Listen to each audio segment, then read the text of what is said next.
only tough people do. So don't stop believing, I know it's gonna be better. Say la, la, la, la, la, la, la, la, ba-dum, ba-dum, boom, la, la, la, la, la, la, la, la, ba-dum. Can't be loved by everybody, it's impossible, you know. And trust me, it's okay to let the toxic people go. Your peace within is more priceless than a pearl. You got to be happy, cause life's just way too short. Don't stress the little things, they will only waste your time. Just take it easy, easy like a nursery rhyme. And I'm singing, I know it's gonna be okay. So I wanna see you smile today. Hey, you just gotta be happy, man.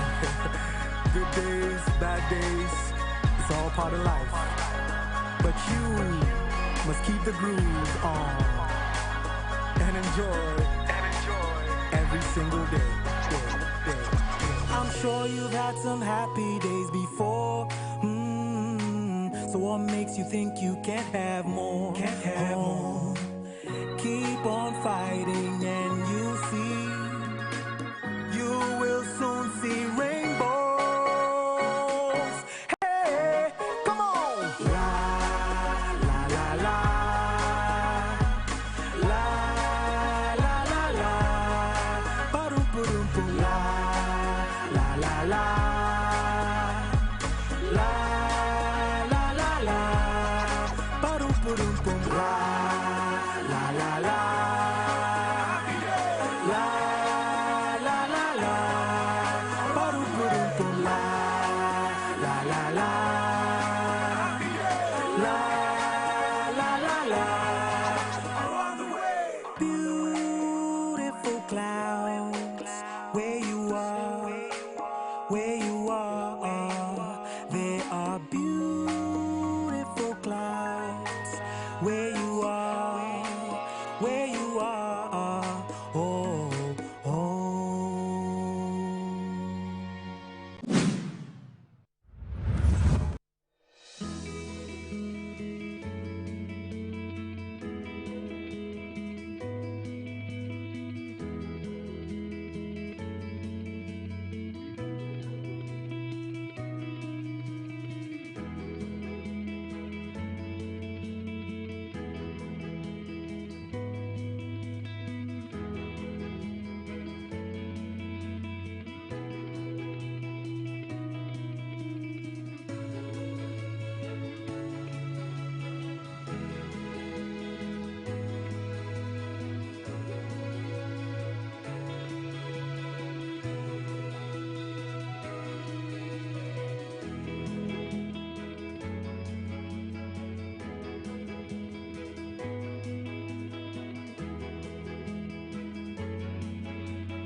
That 2016 campaign, maybe not a more shipao.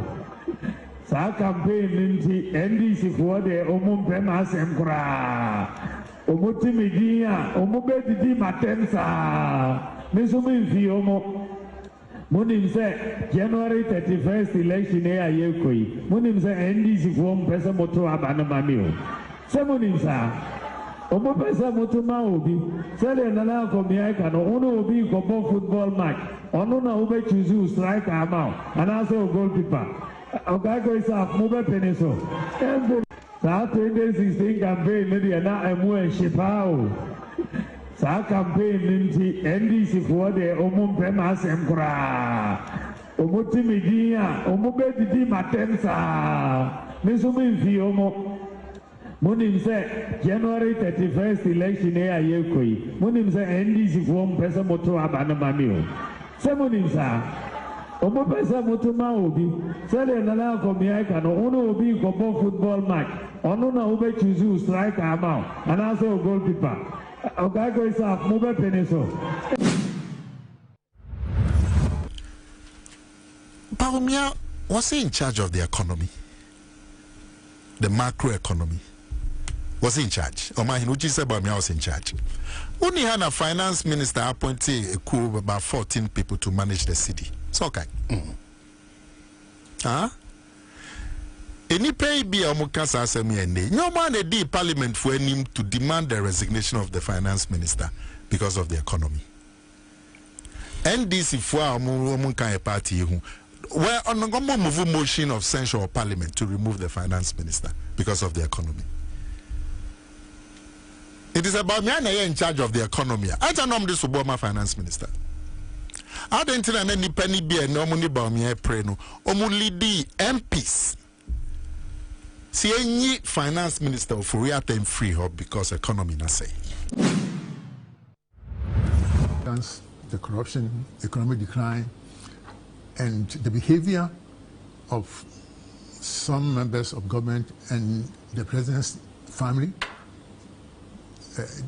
These were very serious issues. So it's possible that people punished him and the party for what the government did. Yes, and he was part of it. And so far, he has not distanced himself from some of these characters.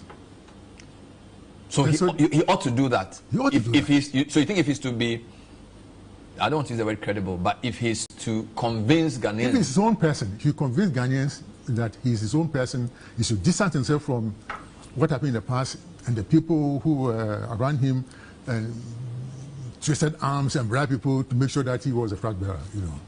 But so, why are you saying that? He won an election. We saw him. Yeah, but first we won the election. But you know everything that went about and how delegates were influenced and so on in various ways.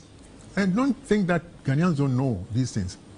And what has happened in between, so far we have not dealt with these issues. And what I'm saying is that we should have dealt with these issues before, you know. The party's approach to choose a flag bearer first. Yes, we should have waited, both the party out from the grassroots, choose the executive from the polling stations and regions and so on before. But now they want to choose a flag bearer, and the party executives are behind, are also supporting him. The party headquarters is more or less an extension of his campaign office. But the other candidates haven't said this. I haven't heard. Okay, maybe I haven't. Because maybe they don't want to offend people. You keep quiet, but that's not why. So you think the current party executives are working to get him to win? Yes. But you don't have any evidence of that. What evidence do you want? Active collusion, meetings, statements that confirm this. Of course, there are statements from the current executive that they want him to win? Yes. For example, when the other candidates... I'm talking national executive now, not regional executive. Yeah, national more executive. Or less. Yeah, they support him. This is what I think. In the current... ask you to do some work for it, would you do it? Now, of course I'll do it for Ghana. And I've been doing that all the time. Do you still consider yourself a member of the MPP? Where the present MPP is not MPP, it's fake. What? Yeah. What I see now, it is not the MPP I used to know. But the question still stands. Do you still consider yourself a member of the MPP? Not the fake one. So which one is the real one? The real one is there. It's a virtual thing, and the members are there in the background. You think that... I don't understand. But look at how they elected their last flag bearer. You know, twist the arms of weak and... This is for the 2024 election? Yes. Twist people's arms, bribing delegates, and intimidating others to get a flag bearer. You know, this is a beginning of corruption, and this should not be allowed in any serious situation or in any serious party. And there were issues. We lost the elections badly, and we did not deal with the issues that led to the losses. And then we still want to go in there, and I think it would be a train wreck if they elect the old flag bearer. So, ask you to do some work for it, would you do it? Now, of course, I'll do it for Ghana, and I've been doing that all the time. Do you still consider yourself a member of the MPP? Where the present MPP is not MPP, it's fake. What? Yeah. What I see now, it is not the MPP I used to know.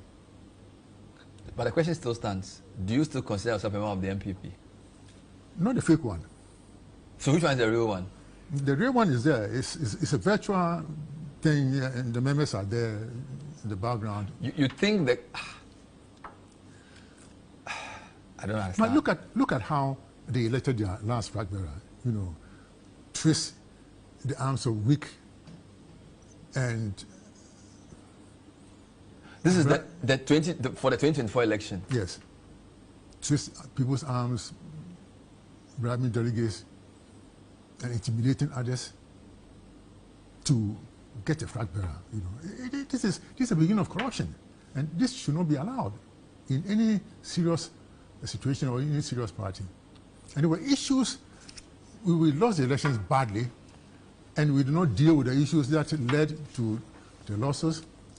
And then we still want to go in there, and I think it would be a train wreck if they elect the old flag bearer. Then they tell us that, well, the dollar has come down. So because the dollar has come down, we should all be fine.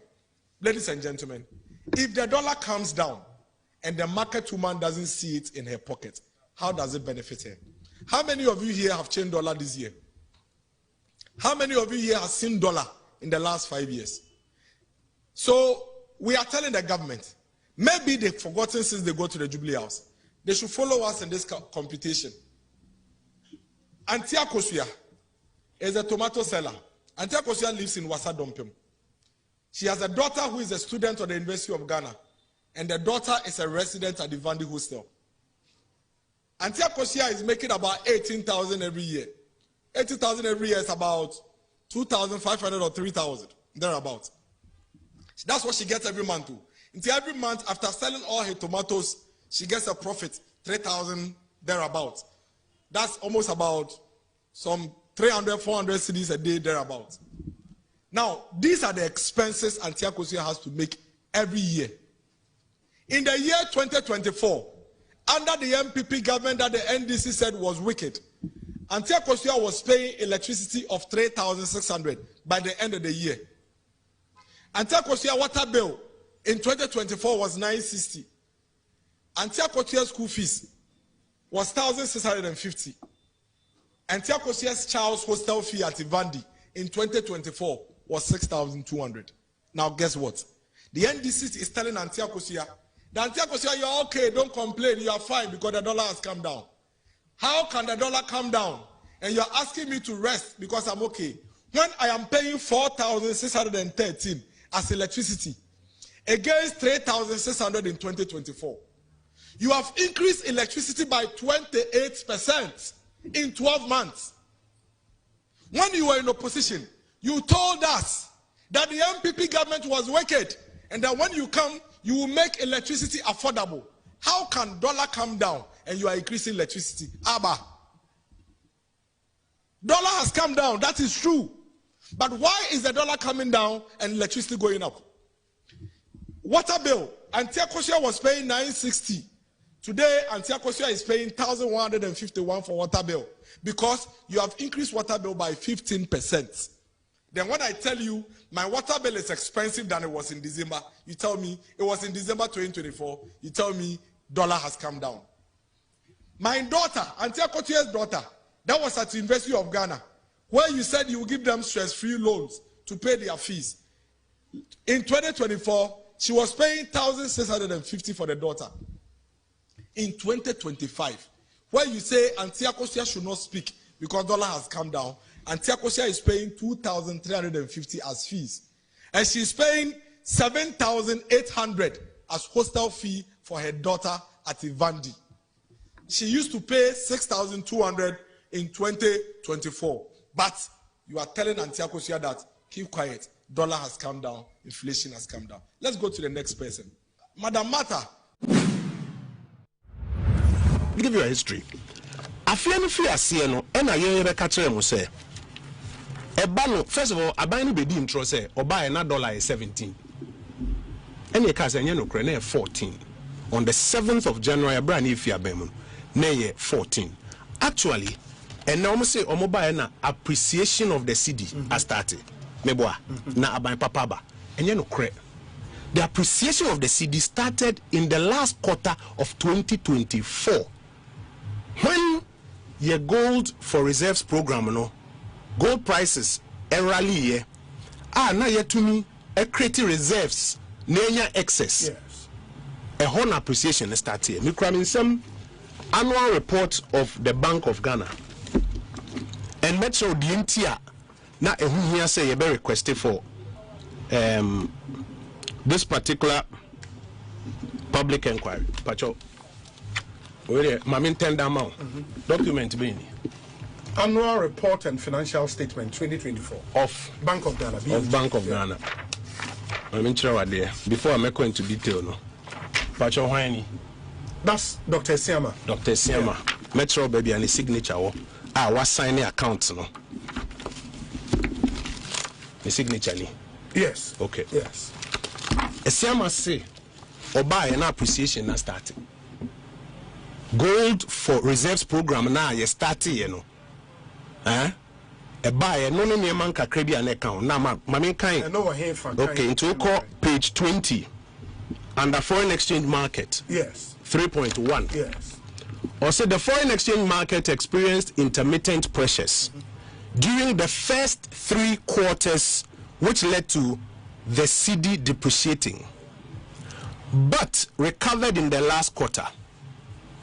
The pressures emanated from increased demand for foreign exchange to support energy-related payments. Uncertainties around timelines on the conclusion of the external bond restructuring and cocoa board financing arrangements. This notwithstanding, the cedi appreciated in the last quarter of 2024. Wait, 2024 accounts.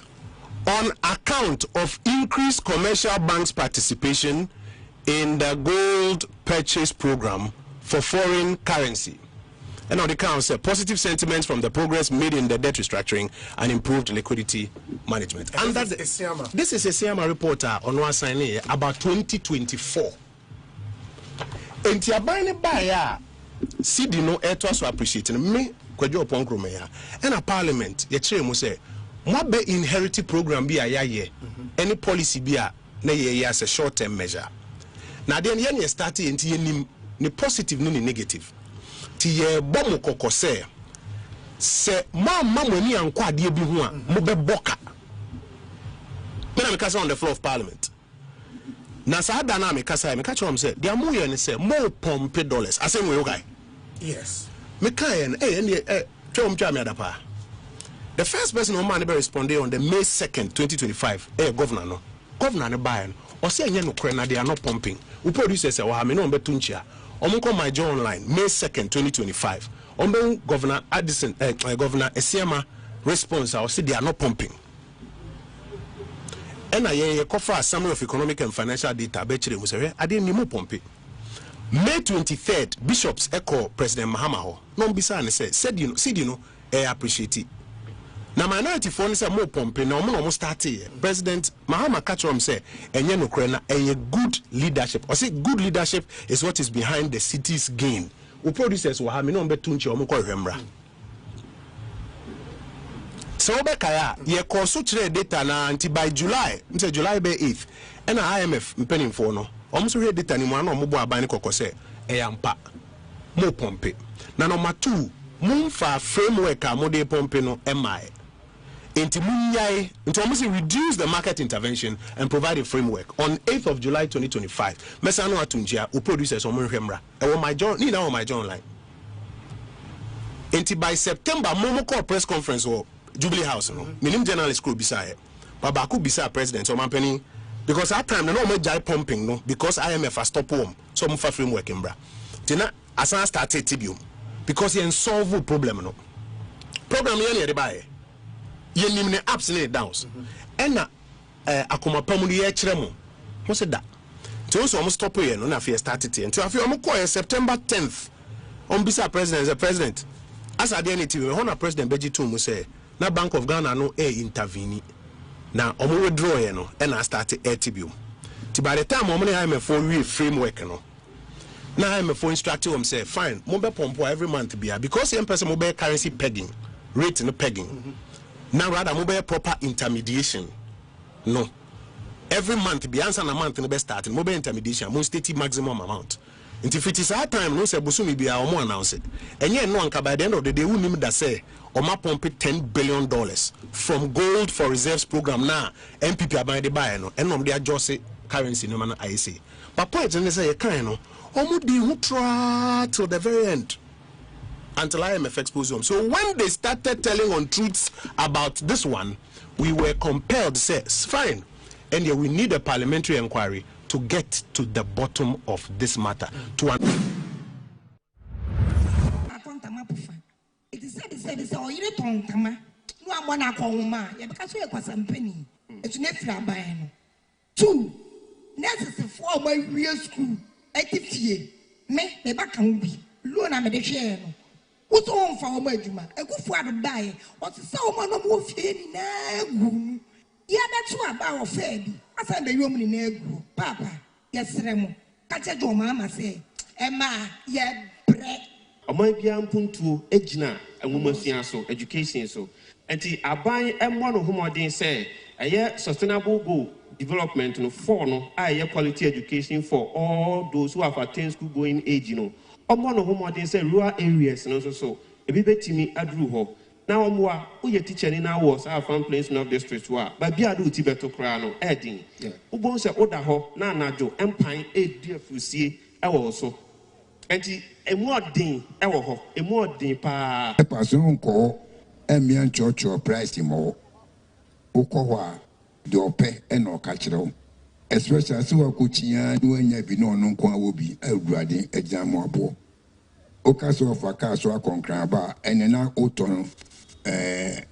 Tretibo no kwa ne nakwa fanisa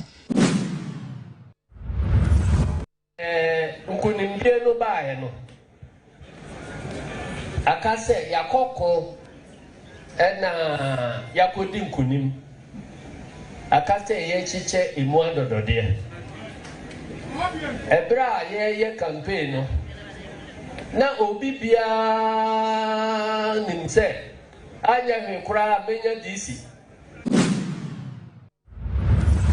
Ken, as I always say, is being kept by the Almighty good Lord God, who keeps all of us, including yourself and I. The team is doing well. There's nothing which is ruffling the team. It's a day at a time, and we take every step as and when occasions. Yeah. I have indeed seen the statement, and I asked myself, what was the point and need for it? What was the point? At what stage in time did the Ghana embassy in the United States realize or get to know that Ken was in ICE detention?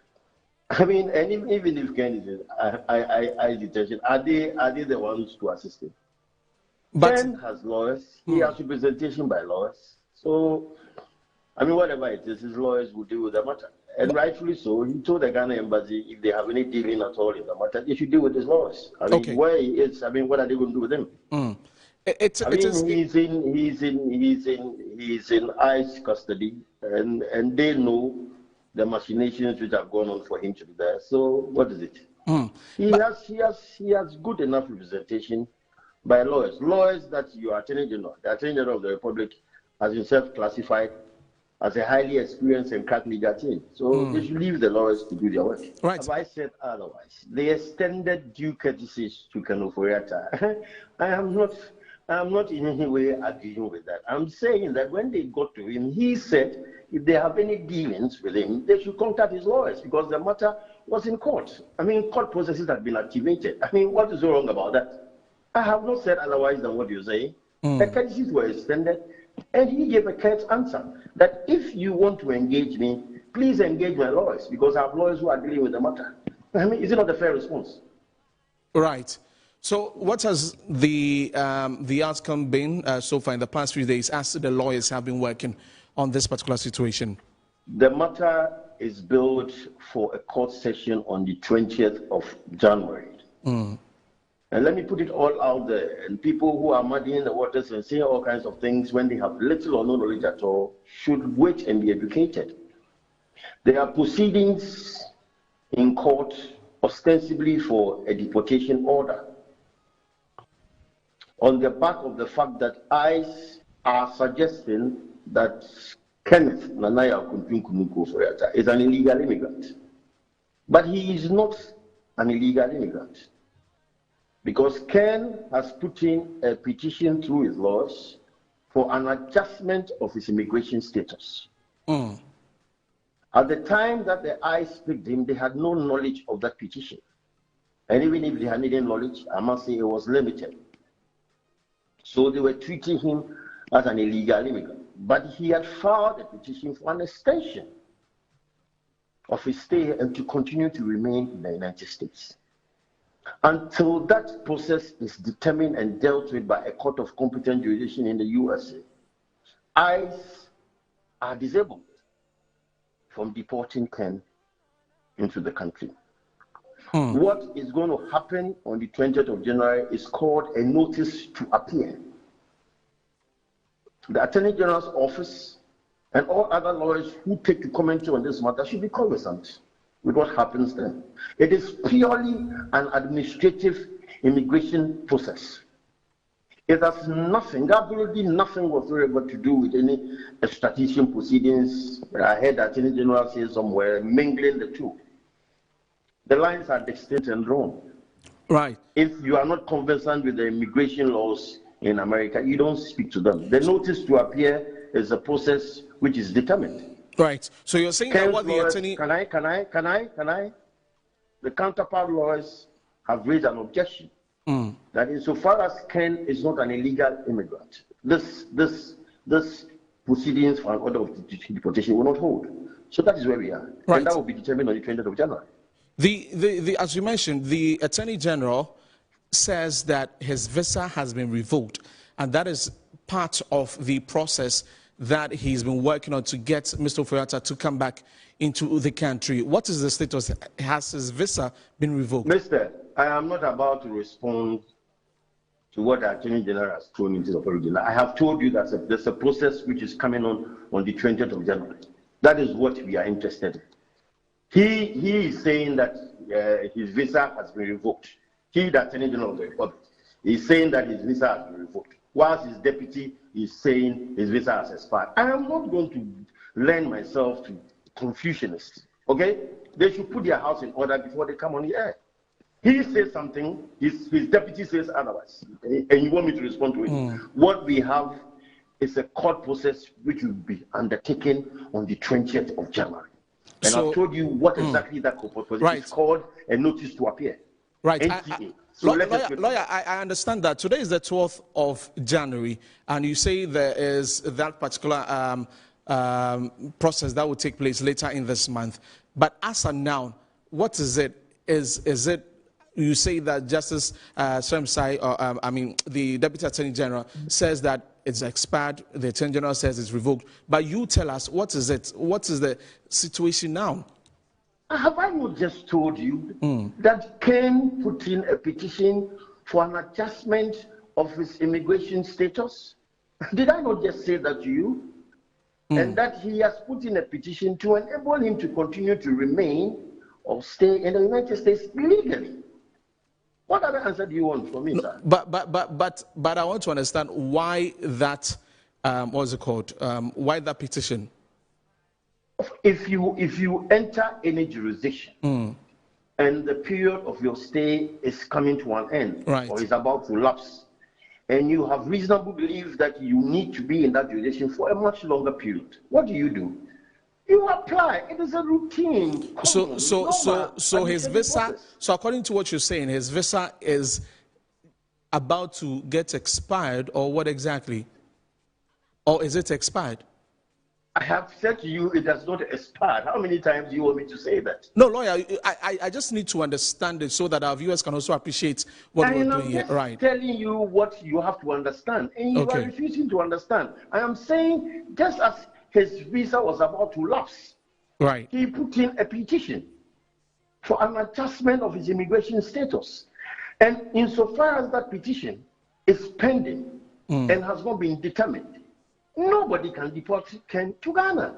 And that process would be dealt with on the 20th of January. So 20th of January, okay. Have I made myself clear enough, sir? Right. I get that understanding now. So with all of this that is happening, lawyer, isn't Mr. Ofori-Atta just supposed to come to the country?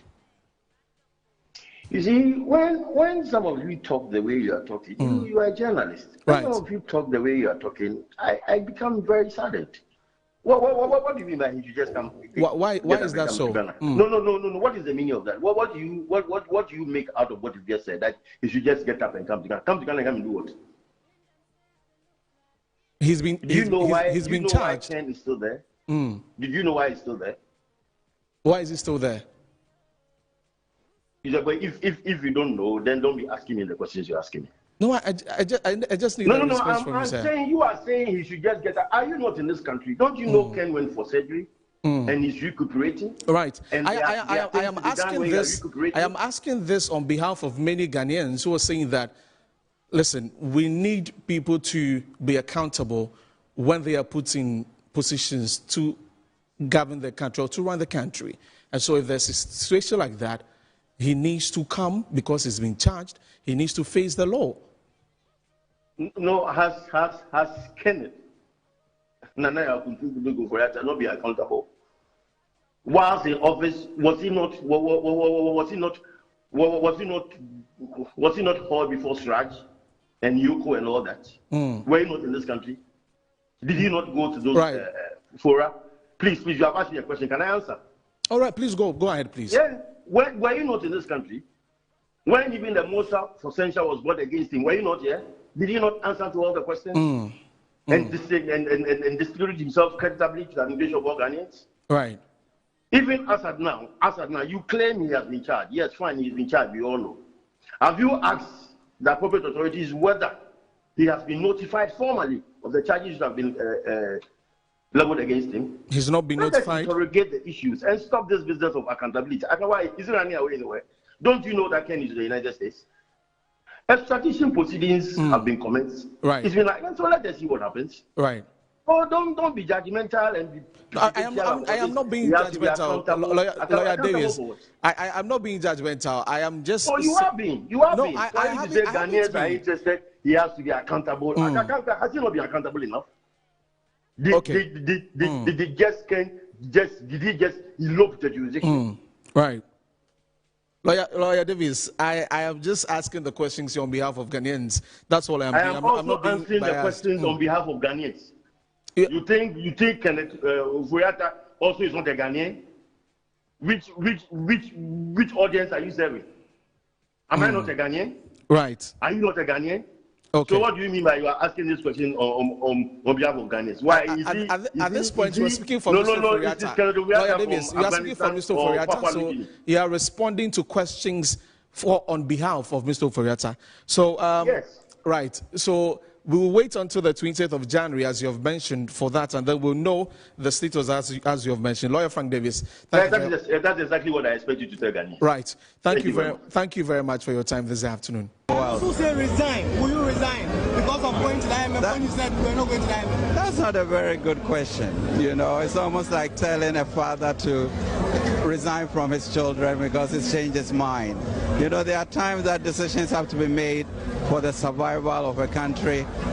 Government is broke, The people are spending billions to go inside the government that is broke. Have you ever seen a minister who resigned because government is broke before? Government has no money. Have you ever seen a governor who said, ladies and gentlemen, when I was elected, I thought the government had money. Now I discover government has no money, I resign. Have you ever seen it? Government has no money, but they are bringing money out at election time. Where is that money coming from? So they are lying. What is happening is that there are two types of wicked people in government. Type 1, they eat current money. Any money they find in government, they will eat it. They are wicked about that one. There is type 2. Type 2, they eat current money and future money. They will say, my term will end next year. When I leave, how will I eat money? Let me borrow money now and borrow money of the future and eat it now.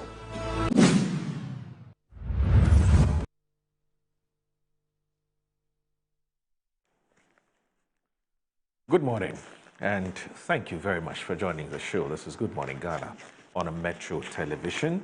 This show is live on 94.1 FM. My name is Audu Moro. It's always a pleasure to come your way. It's a beautiful, beautiful Tuesday morning. Today is the 13th of January 2026, and indeed, this is the day the Lord has made. Indeed, we're glad in it.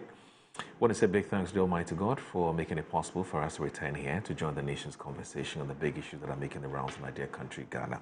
I'll go straight ahead and look at what the newspapers are reporting this morning. Front page is what I'm talking about. So I'll start as usual with a daily graphic. The daily graphic this morning says that stabilizing the economy, governor pushes for gold for reserve program. VAT reforms ease burden on small businesses. Police screening exercise takes off smoothly in Accra. Raising Leaders deliberate exercise. Sierra Japan restates adjustment leadership conference. The Ghanaian Times. Gold for oil program faces 2.2 billion cedis audit. KGL welcomes President's directive for contract review. No protocol admissions in ongoing police recruitment. Interior Minister. Shun pessimism. Focus on progress. Reverend Wengam urges Ghanaians. Daily Guide. Man kills girlfriend for denying him sex. Detained Boko rival chief. Court orders AG to file report. And there's Gold Board delivers gains despite cost report. Wound to me, illegal mining trial begins. Be grateful to God, the Reverend Wengam to Ghanaians. The Insight. Police anti-land guard unit nab 6 notorious land guards at Trasacco. There's Gold Board evaluating the macroeconomic effects on Ghana's economy 1 year on. The U.S. hawk swoops on Maduro, eyes oil as ransom. Irata Group CEO supports widows, disabled and elderly in Kumewu. Family rejects alleged political sponsorship in Nungwa land dispute. Ban on first-class travel for ministers still in force, according to Mahama. The New Republic, Deftraco bets big on hospitality with Pelican Hotel launch. Aviation safety engineers threaten strike as GCAA labor crisis deepens. The Sachimota SHS student dies amid allegations of negligence by school authorities. Government clears $1.4 billion energy debt, wins praise from power firms and unions. And there's First Atlantic Bank's CJ CJ Hail Mary. Nigeria Bank guns for Ghana judge after DDP bond iced fallout. That's with the New Republic for today. And the Daily Post says that Bernard Mona says the co-founder's record should be covered with bitumen. And there's Gold Board delivers major macroeconomic gains. New report reveals Ofori-Atta has applied to become a U.S. permanent resident through his son, Martin Kpebu claims. B&FT, UG's independent technical report asserts Gold Board's economic contribution And there's Robert Uga, is the new managing director of Best Assurance. Investors to rotate from T-bills to equities in 2026 as yields compress, banks to lend more. Deposit mobilization strategy strengthens NIB financial performance, drives it as one of the top state-owned banks. And as Public Accounts Committee probes gold programs as BOG seeks cost reforms, and the Stanbic Bank maintained top rank in customer experience leadership. Right, that's it for the front pages of the newspapers. Please stay with us. This is Good Morning Ghana on Metro Television. But before I go, as I always do, I'll walk you through the online portals as we have been doing for some time now. So we'll start with myjoyonline.com. MyJoyOnline.com this morning says IGP's confirmed payment stakes in Ken Ofori-Atta. FBI involvement raises stakes in Ken Ofori-Atta's detention. Ghana's U.S. envoy. Ofori-Atta could stay in the U.S. despite ICE arrest, immigration lawyer explains. And as ICE confirmed, Ken Ofori-Atta was medically fit for detention. And as infection spread, fear, the tissue water crisis triggers healthcare emergency. And then after years of losses, BOG tightens controls and slashes fees in gold program overhaul. Let's now look at what's on City Newsroom. There's weak forest controls could cost banks their trading licenses, BOG warns. Container traffic rises 23%, passenger movement dips slightly. According to BOG report, current MPP is fake from Frimpong Boateng slams party direction. Re-electing Bawumia's flag bearer would be a train wreck, Professor Frimpong Boateng, and as Ghana must match global standards in surgery, according to Frimpong Boateng. There's cut prices further as CD strengthens, Trade Minister tells Abosio Kai dealers. If you go to Ghana Web, there's Ghana's ambassador to the United States details role of FBI in Ken Ofori-Atta's case. The reactions as Akosua Sewa Papashi spotted at High Court in Kumasi. And then there is also the MPP presidential primaries. Kenny Japan maintains lead in latest Sanity Africa survey. There's gold for reserves now. Gold for reserves row deepens as BOG fails to back lost claims before Parliament. And there's Ghana star Thomas Partey to leave Villarreal in summer. Oh, Partey, why? Yeah, some more. Anyway, and then the last, but obviously and definitely not the least, in fact, it's the best. Your online portal, my online portal, our online portal, our best online portal that's gotten Ghanaians talking every single day because they break the news.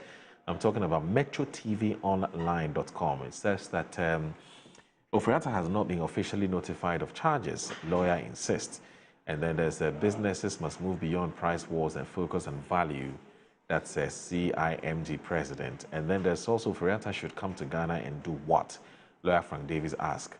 There's Ofori-Atta's lawyers insist ICE case does not make him an illegal immigrant.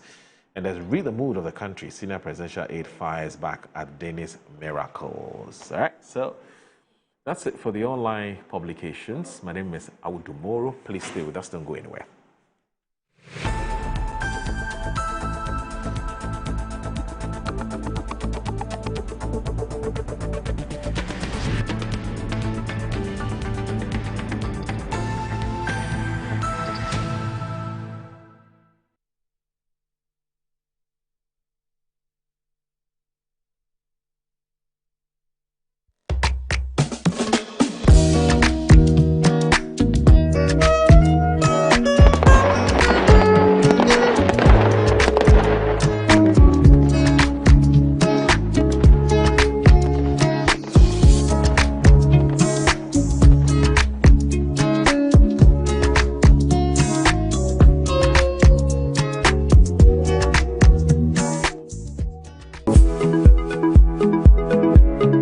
Sometimes the unexpected happens and the hero falls down in his own story. But he needs not stay down for long.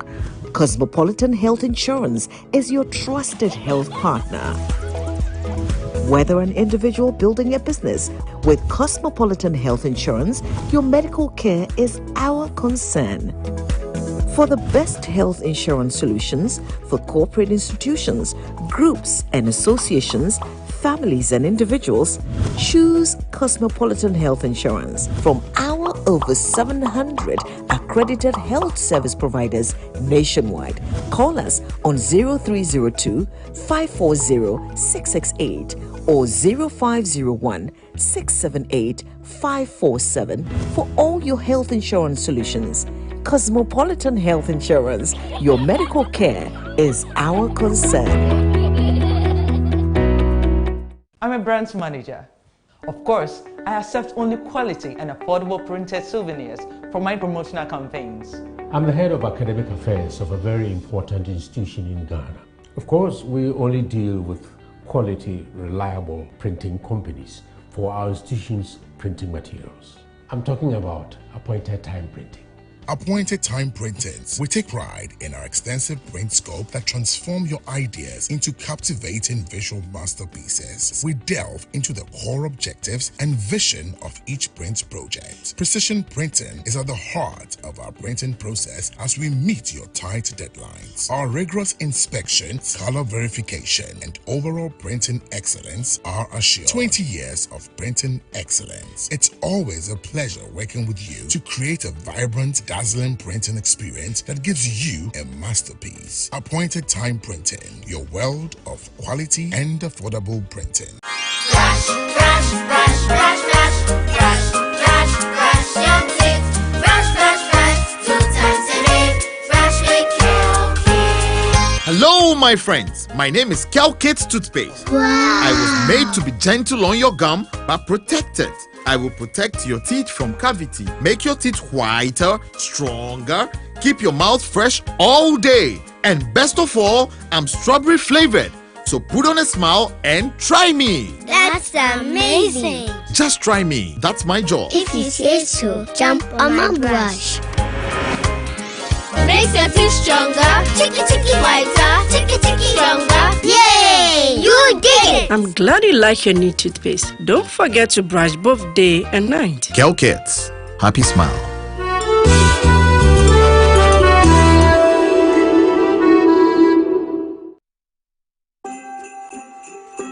The festive season is here again, and your most preferred estate partner is giving you 25% discount on land sale.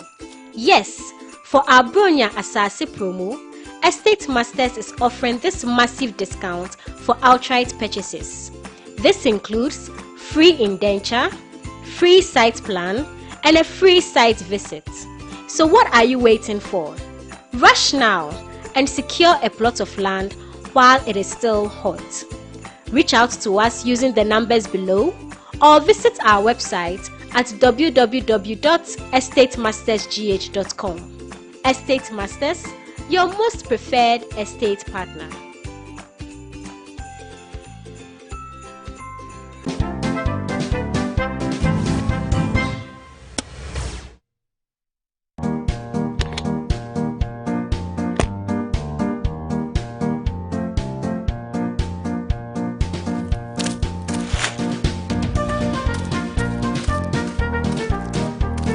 Good morning, Mr. Ding. Good morning, Ejako. And why do you keep staring at my rubbish container? I'm surprised you're still using a bin without a cover. You know it can cause a mess. My bin is just fine. Look, there is no leakage, still solid and robust. If you will excuse me, I have work to do. Yo.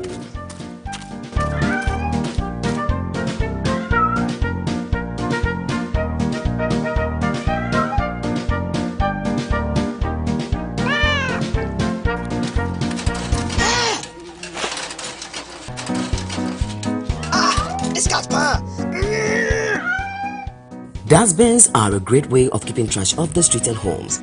However, the use of bins without fitting covers pose a challenge with stench from rotten items, flies, and scavengers. Keep the environment clean and healthy. Get dustbins with fitting covers.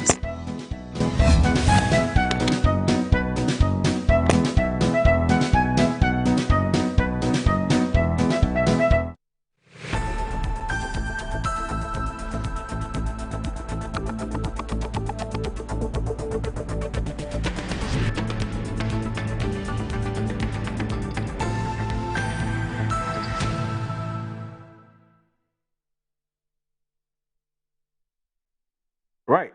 You're live in Good Morning Ghana on Metro Television. The show is also live on 94.1 FM, and my guests are seated, and so the conversation will start. And I do know you know that there's quite a lot to talk about today, and your guess is as good as mine. But before I proceed, let me say that joining us this morning is the Honourable Member of Parliament for the Ifia constituency. I'm talking about the man Isaac Boama Nyako. He's my guest on the show, and also Hamza Suhini Esquire, private legal practitioner, and also a member of the NDC's communications team. The two of them have joined us this morning. Good morning, gentlemen. Good to see you. Good morning, bro. Good morning. This is your first appearance on the show for 2026. Yes. Yeah. It's good to see you. Sure. You know, I keep saying that we don't have to take it for granted when we're live and kicking. Yeah. And I noticed this morning when you came, you were hailing, you were excited about seeing us. Yes, you know? yes. People think this life is all about money and assets and wealth and but the biggest wealth is our lives. It's our lives, huh? Exactly. Yeah. So, sure, very excited to be back. Right. After a very eventful 2025. I think Metro has been very phenomenal in terms of educating Ghanaians, particularly this show. Good morning. You've done very well with your team, Annie, Bright now, Harriet, and all of the team. They've been very amazing. If you check the comments from Ghanaians, it's one of the go-to morning show programs every day. And so I'm very excited and happy to be part of the Good Morning Show. You've given me a lot of coverage as well. You've shared a lot of my programs on this show. And it goes a long way to let our people understand the partnership between the fourth estate of the realm and governance in its totality. Hamza, my brother, it's been a while. I know, Honorable. He's abandoned me. Small power, man. I was just about to meet you and say, I don't bring the matter. When we started meeting from City and Cool, Charlie, we were too cool. We will leave the place. Cool anymore. My man would drive past me and say, Charlie, let's meet somewhere. Ask him the last time he been called to check out how I'm doing. The food soldiers won't give him time. They are calling him every day. So he's done well. Hamza has done well. I think even for the NDC, he should be gearing towards the director of communication for the NDC. He's been very, very strong. Something you're contemplating? Now he's the face of communication with Sami Jemfin. I'm enjoying the good. I think he's working his way through. The other time when you filed, what case did you file in court that they were looking for you everywhere? He filed some case in court and he was all over the place. So happy New Year to you, my brother. Happy New Year, and to everybody. I'm very happy that God has given us another opportunity to serve the good people of Ghana.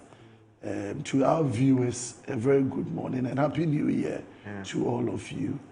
To the good people of Ifia constituency, I say a very good morning. More, I spent my entire Christmas with them. And I tried to initiate a program I called Xmas with your Member of Parliament. Okay. You know, when we voted into power or into office, there's always the tendency for people to feel not being attended to by their members of parliament, either reaching you on phone through your office or even physically being present for them to bring their issues up and seek counsel. And so apart from all the programs that I tried doing over the years. Okay. Yes. Our production team is very good at it. Quickly digging and...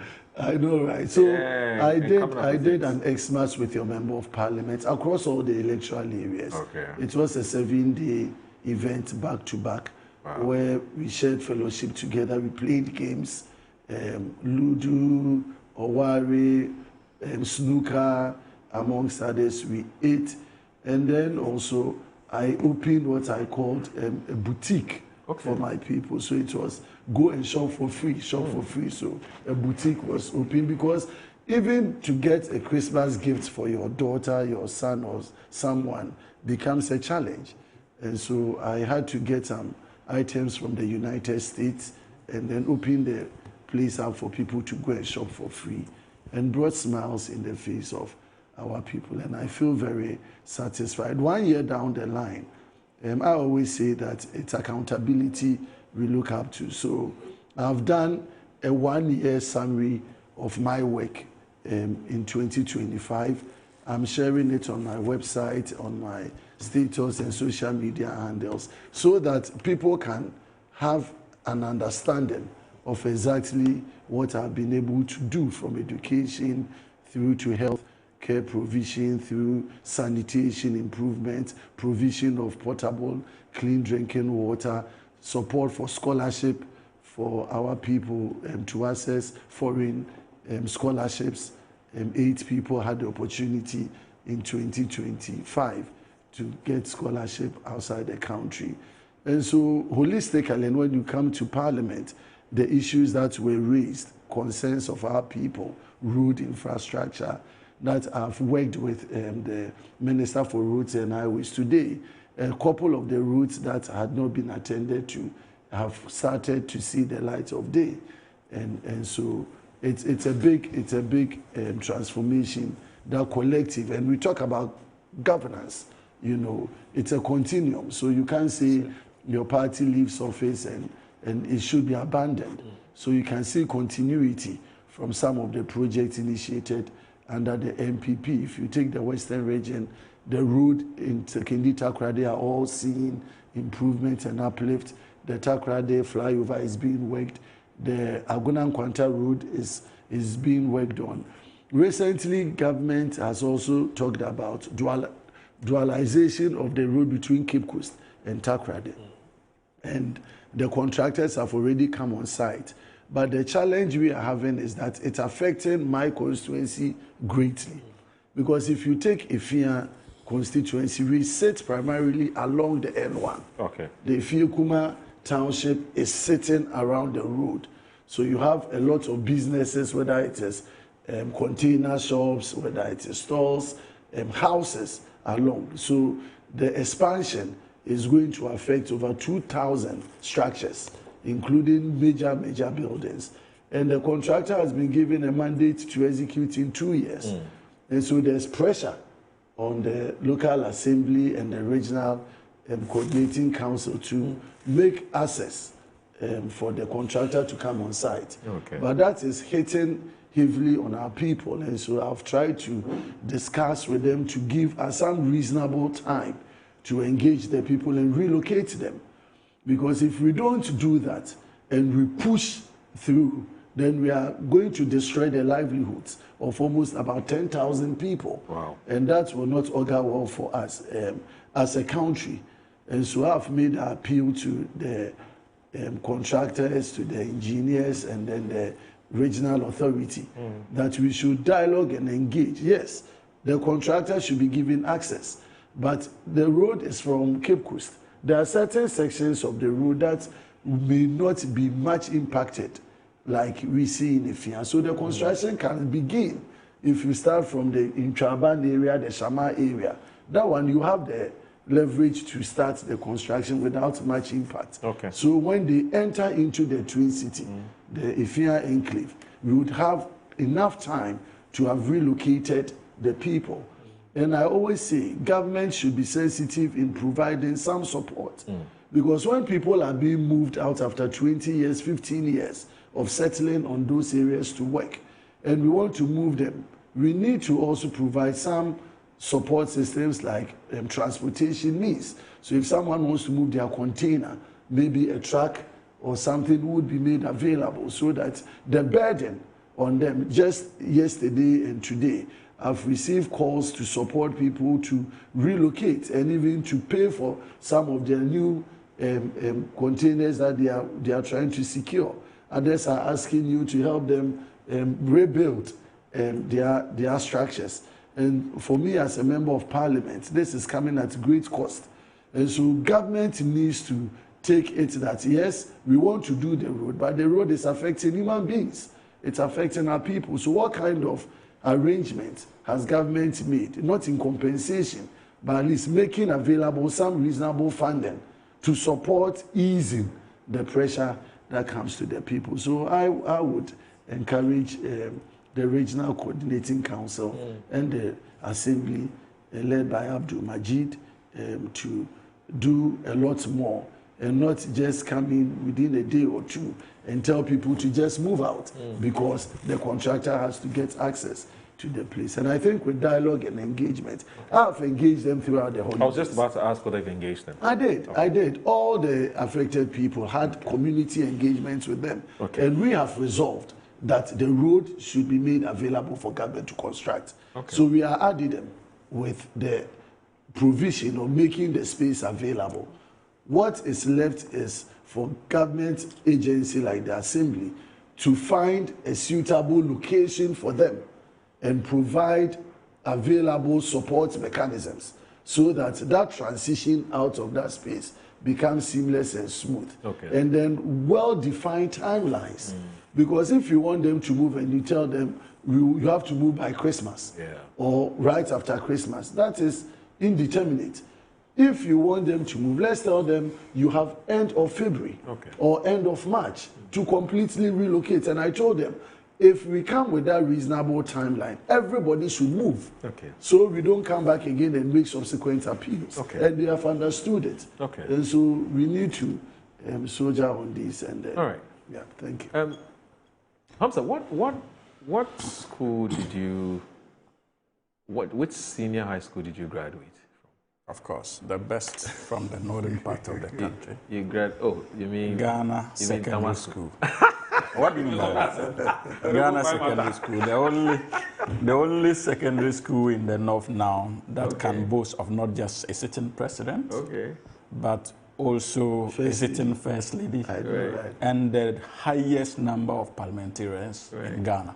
Not just in the northern zone, the entirety of the country. Okay. Ghana Secondary School. Do you still recall your days back at Ghana School? I do. Did you have a nickname? No. Tell us now. Or I will Google. Of course. I was a proud member of a group on campus. Okay. What we used to call the Inherent Comrades Organization of Icons. Okay. I was a proud member of that particular fraternity. Who are you? And we've been able to maintain that relationship. Who are you? What was the group about? Oh, we did all kinds of things. from studying hard to other associated experiences that would be expected of a senior high school student still trying to discover him or herself. So for most of them, I think that we could have been forgiven or were forgiven even in most of cases, but it was all part of growing up. How popular were you back in school? Ghana School? I was very, very popular. Very popular. Very, very popular. I think I was one of the most popular guys. Why was it? Because you're very outspoken? Was it because? Yes, I was very outspoken in the first place. Then also because of my association with Icons. Oh, okay. I was pretty much popular in school, and I was an activist as well, a student activist. Okay. I was also part of the student leadership. So that's Ghana School. That's Ghana School, yes, and that's me. Hey, well, how did you manage to pull that? Yes, I was also part of the student leadership at the time. I also served at a point as president of the Drama and Debating Club, vice president of the Writers Club, and a host of other clubs. So I was very popular and active. So it means you didn't just pass through Ghana School? Absolutely not. But Ghana School passed through you? Absolutely. It shaped me and prepared me. What's your motto? Daniel Suma Nesogolo. Okay, what does that mean? Good intentions and patience. Okay. Daniel Suma Nesogolo. Do you recall your school ode? You know, like saying at this school, say, these are the on the hill, you know. Oh, of course. We are the Rejoice my soul for being a Ghanascan. Okay. The home of learning, patience, and good. I'm sure some people are singing alongside. Oh, yeah, of course. People are singing along. Yeah. We shall work for our mother school with good intentions. We are proud to be Ghana's scans. Okay. Great Ghana School, the home of learning. Okay. Great Ghana School, the route to success. You deserve the glory, we deserve the honor that we do in our mother's great Ghana School. It's not a bad song. Yeah. But wait till you hear which one? From Adisado College. Sure. Oh, are you sure? Why?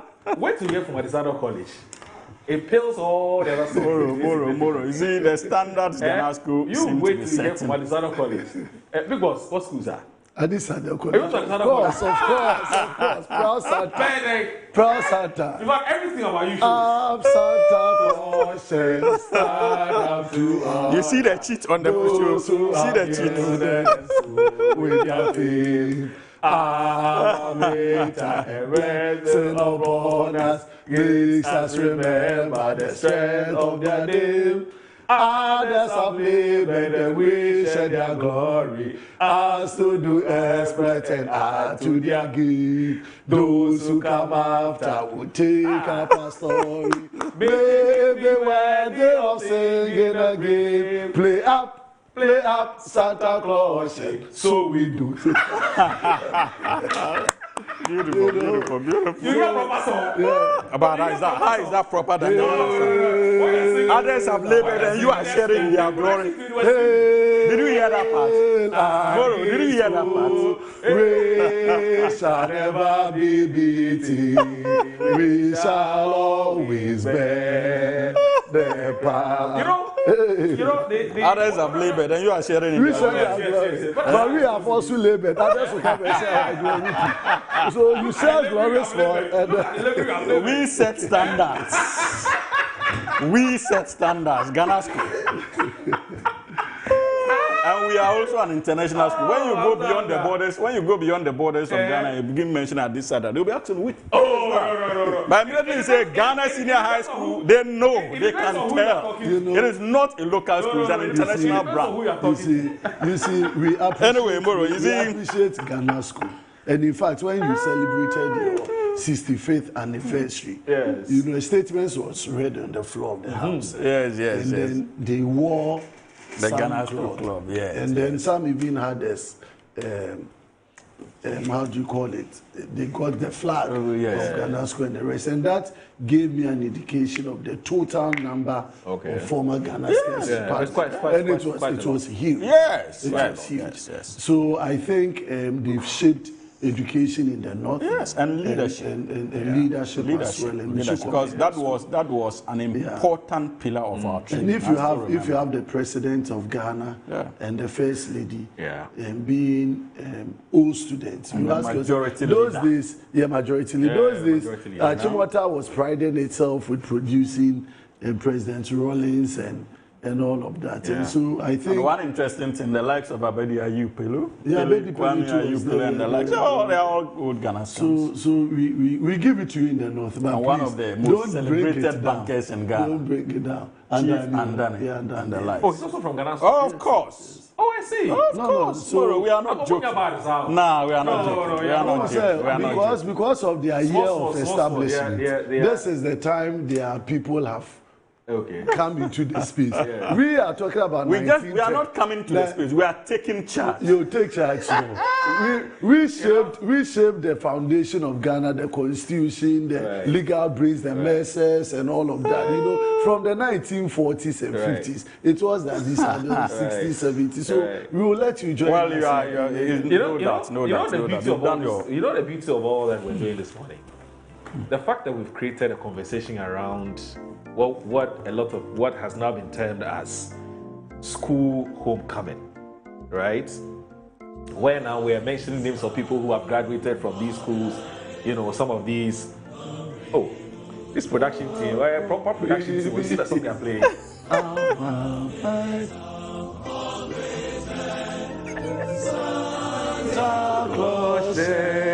So, but this one, that was not Moro. This is not fair. Well, your anniversary is coming up. Your anniversary is coming up. We shall never be beaten.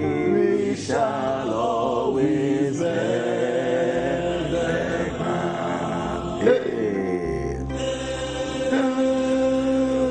Disco. Someone should tell the producer that it's disco. You people should prompt the producer that is enough. Be beaten, we shall always bear. Why? He's also from Addis Ababa. All the hill will remove. Then you must play my school anthem too. Be master of great men. That is it. You see, why that is Ghana school. I lied. Why? I lied. Why you play Ghana school song? Why you? I lied. Well, let's listen to Ghana. But where is your audio? Hey. What is that? Hey. Please. Yeah, where goes out? Okay. That's right. Nice, so for being a Ghana scan. Love of learning, patience and good intentions is our motto. We shall work for our mother school with good intentions. We are proud to be Ghana scans. You see the difference? I've been praying all this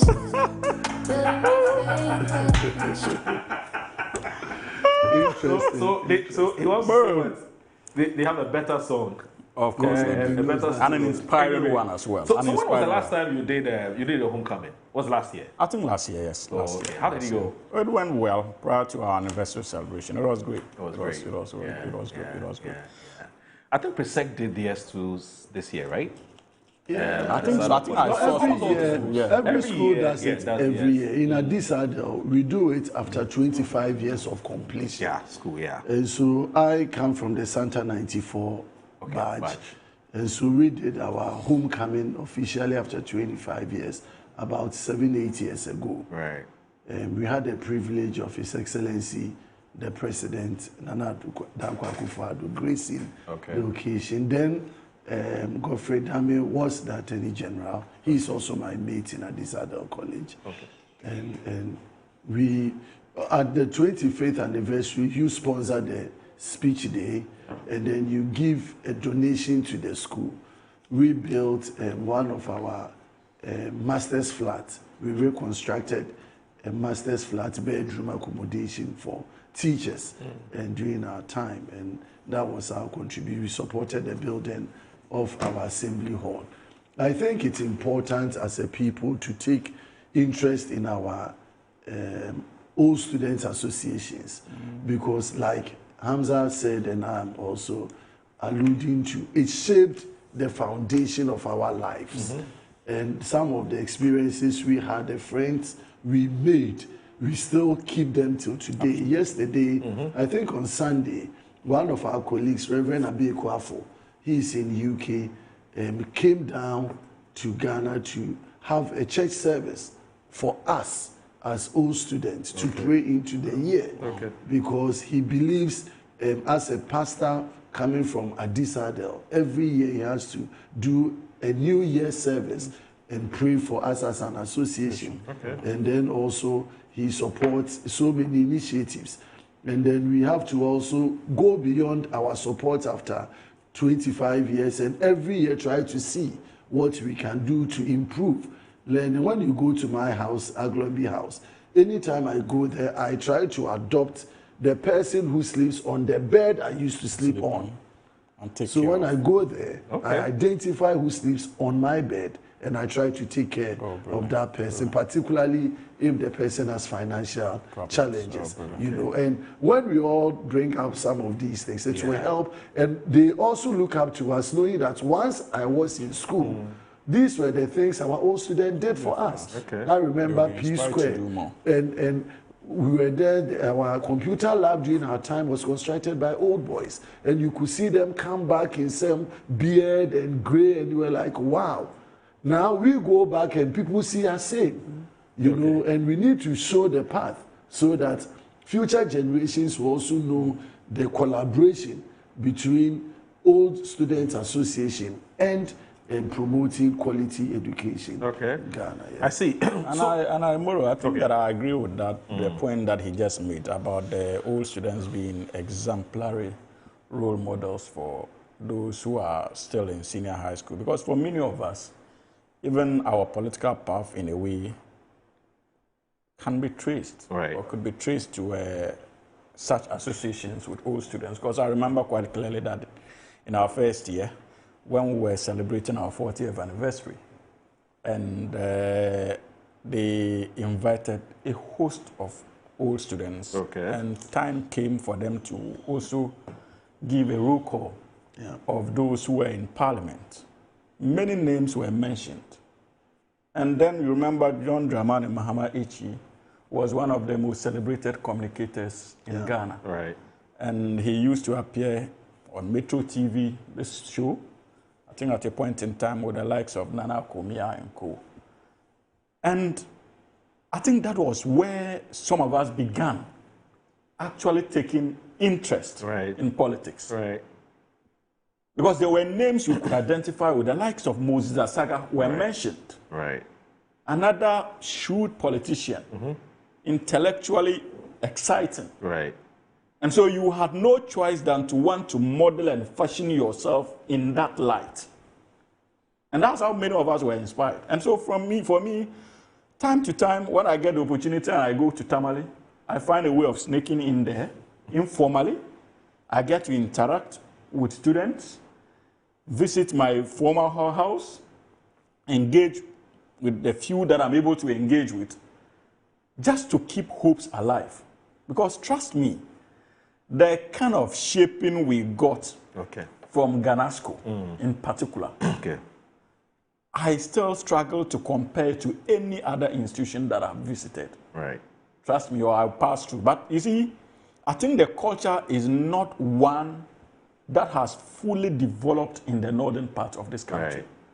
So when you see the competition and the excitement in senior high schools that are based in the southern sector, we begin to ask ourselves whether we can also emulate that culture and ensure that we begin to give that attention to our senior high schools. And for me, it is something we need to learn from. But you see, Moro, now an opportunity to also briefly do my proper opening remarks, because I listen to the propaganda. I listen to the propaganda of Honorable. So, Ganas, what's happening? What's this track? That is what we call the bone shaker. It is part of the history of the school. And remember, Ghana School is an art school. And so we but do not. You didn't go to meet bone shaker. You only saw it in this. No, we witnessed. You sat in bone shaker. I have a big announcement to make. But before I do that announcement, let's take a break. I have a big announcement to make. Please stay with us.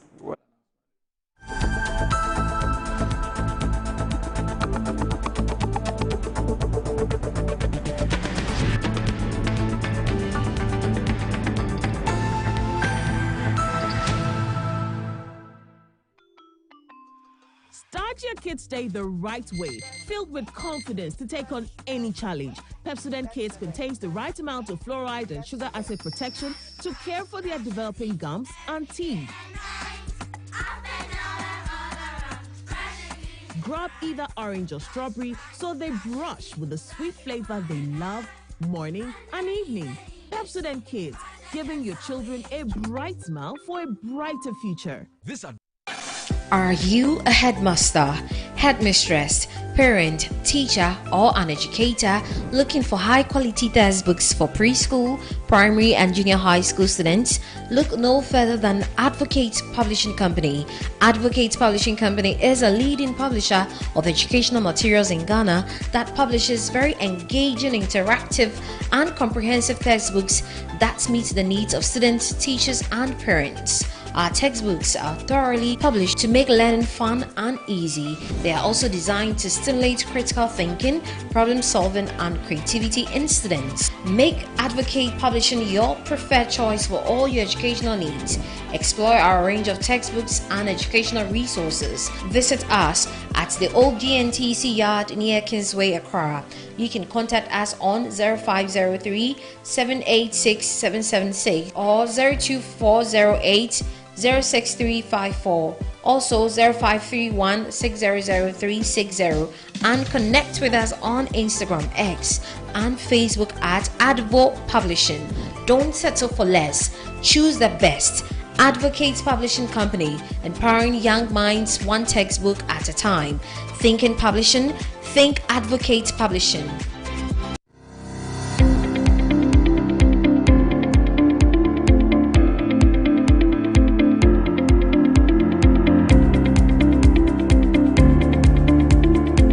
Ebusiafo ye mama kwaba eba Children's Palace.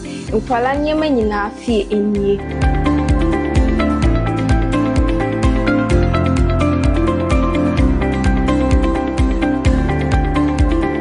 Yonkwala ntade mani mema nyina ntare nyina wase. Yonkwala shoes, yonkwala duane, yonkwala wipes, yonkwala diapers, yonkwala toys, baby cot. In fact, bibia opama umanyina obenye biwa ase.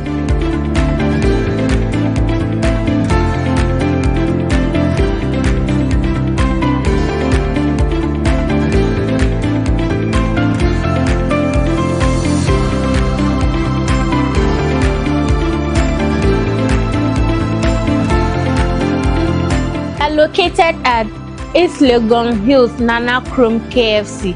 Contact us on 059 6377 172. Children's Palace. Happy children, happy fashion. See you soon. Bye bye.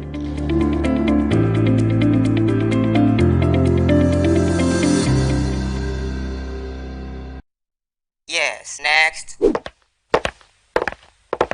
Hey, Nadia Benson, Me didn't tum. Mr. Friend, Calico, just call me cockroach. Now, Mr. Friend, me once now. Hey, that's you. Improve car. Yeah. Captain Mosquito, double the accent.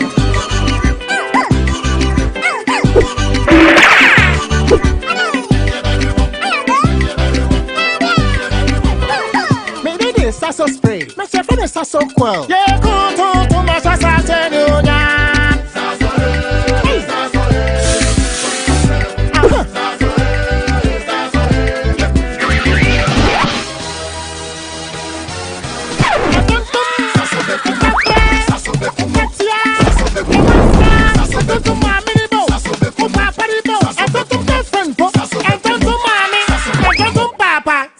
Come tum preko.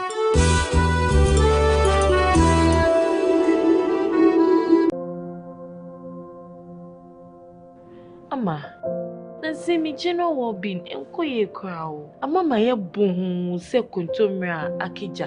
Nansi me hu se me nyo basima kra. Ama me kunu me into kwankwa. Oh, you right. And you mo give us JC lecture and then the capsules. You num boom. And what some na more kana. E boa e ma ene meme nyina. Ne ma wo ba ye obesima. Na be ma so aye be mesima. Ya, we be boa wo kunu. Ama ne giant sa wo de hye ne botum. Na wanyinya na nim ti sese ne oyi chokmo na.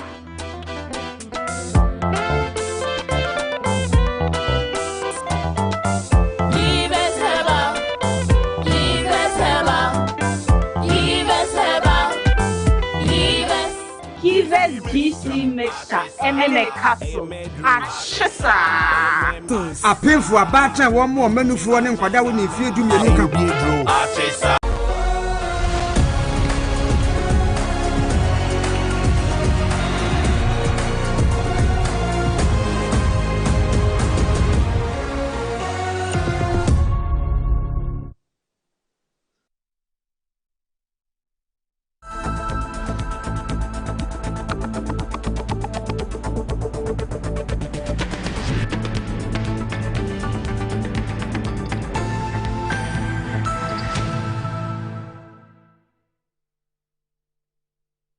You're watching Good Morning Ghana on Metro Television, and my name is Moro Audu. My guests are here with us. Hamza Suhini is a private legal practitioner and also a member of the NDC's communications team. And also Isaac Buamanyakun is the Honourable Member of Parliament for the good people of the Ifia constituency. Both of them are here. Now, we kick-started our conversation on the lighter note with we went back to school to reminisce and to recall how school back in the day school was like, our lives back on campus and so on and so forth. And it actually dovetails into a big event which is being pioneered by the Ignite Media Group. Of course, Metro TV leading the charge is about the school homecoming. Now, in order to put all of this in context, let me just read this big announcement to you, because you ought to know what is coming up as far as Metro TV is concerned. So today, which is Tuesday, 13th January, Metro TV officially is unveiling the school's homecoming, and it's going to be launched here on Good Morning Ghana. It's a thrilling national celebration of school pride, tradition, and legacy. It is a bold, nostalgic, high-energy competition designed to determine which school truly owns the legacy in 2025. Now, throughout the year, judges will assess schools based on their 2025 homecoming celebrations, with close attention to standout convoys, creative dressing and regalia, and the energy, organization, and overall impact of their back-to-school homecoming events. Now, every detail counts. Every moment matters. So from breathtaking legacy projects and unforgettable reunions to powerful storytelling and iconic speech day moments, the schools will showcase what truly sets them apart. The spotlight will also shine on who each school has produced, from national leaders and cultural icons to trailblazers shaping Ghana today, as you heard my guest talked about earlier, some of which I didn't even know. I found out, for instance, that Alhassan Andani, the great Alhassan Andani, is a proud, Ganaskan. I think that's it, right? And quite a list of other. As for this other college, if I start, I'm sure that I would have to end tomorrow. But it's the school's homecoming which honors the foundation, celebrating the oldest living alumni, legendary year groups and the institutions that have consistently defined excellence across generations. It is where history meets competition and pride meets performance. So as launch day approaches, Metro TV is calling on schools and alumni across the country to rally their colors, return in style, and make their homecomings count. Because when the dust settles, and I like this part, when the dust settles, only one school will rise above the rest. And I believe, deep down my heart, that Adesado College would win. Yes. Anyway, now it looks like I have stirred the honest nest by playing Adesado College School Ode and that of Ghana School, because Akosua Menu, who is also popularly called Cozy, was an aide to Dr. Mahmoud Bamia and also a member of the NPP's communications team. She sent me a very interesting message. It's not just her. I'll read some other ones that have come through. So this is what Akosua Menu says. She says that better play my school anthem. See, now I'm being threatened. You are a lawyer. I mean, but fortunately, I have two lawyers here, so I don't know whether this threat is something that is justiciable, whether we can take the matter to court, because I'm being under threat. Anyway, she says, better play my school anthem. We have given Ghana at least the first female vice president. And she says, politics aside, that is the biggest feat and beating win. Wesley Girls High School, live pure, speak true, right, wrong, follow the king. I know, right? But Charlie, their school, oh no, they big, Wesley Girls. I know it. Oh, and yeah, the first one I heard about that school was in '95. I went to Wesley Girls for some program, and I heard them start sing the song. So, in fact, when I was going there, my intention was to see whether I can get some pen pal. So I can send her, so I can write letter and say, art picture, then I post some way, Charlie. When I heard the school song, Charlie, I digas. So Akosua Menu, please tell our school to change the school ode, and make it sound better like Adesado College, not like Ghana School. Anyway, and then Kojo says he also feels hard done by, and that he doesn't understand why we play Adesado and Ghana School, not play that of Achimota.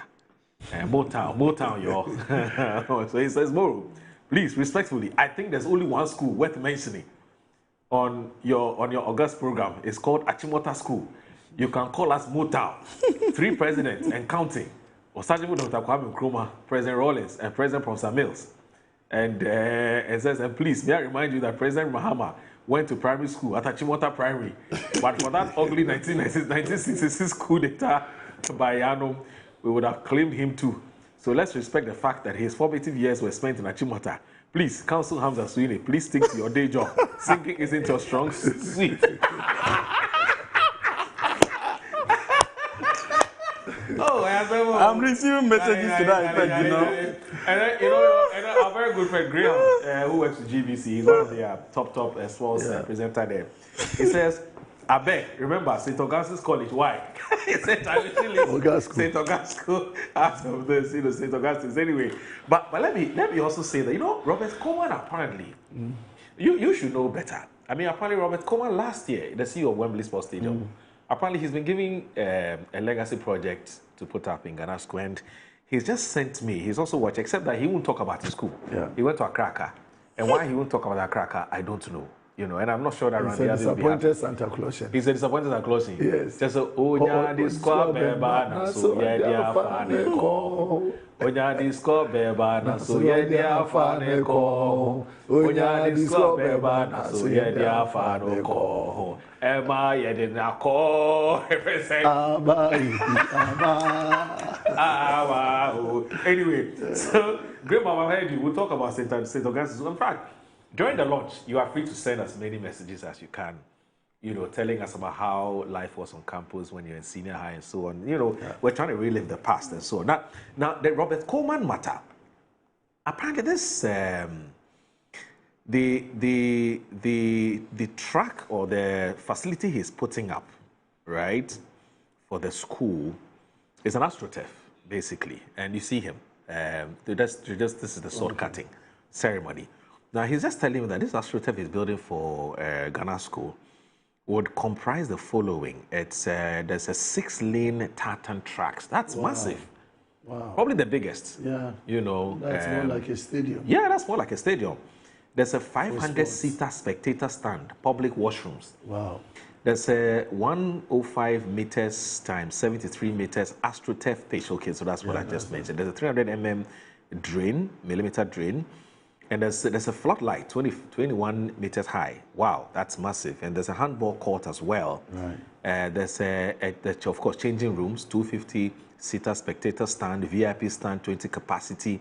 There's a retractable player tunnel. There's 250-seater spectator stand, public washrooms. And there's a floodlight. There's a volleyball court, 50-seater spectator seat, the basketball court. So it's been funded by the group that did it for last year, I believe. Hamza, is that your group?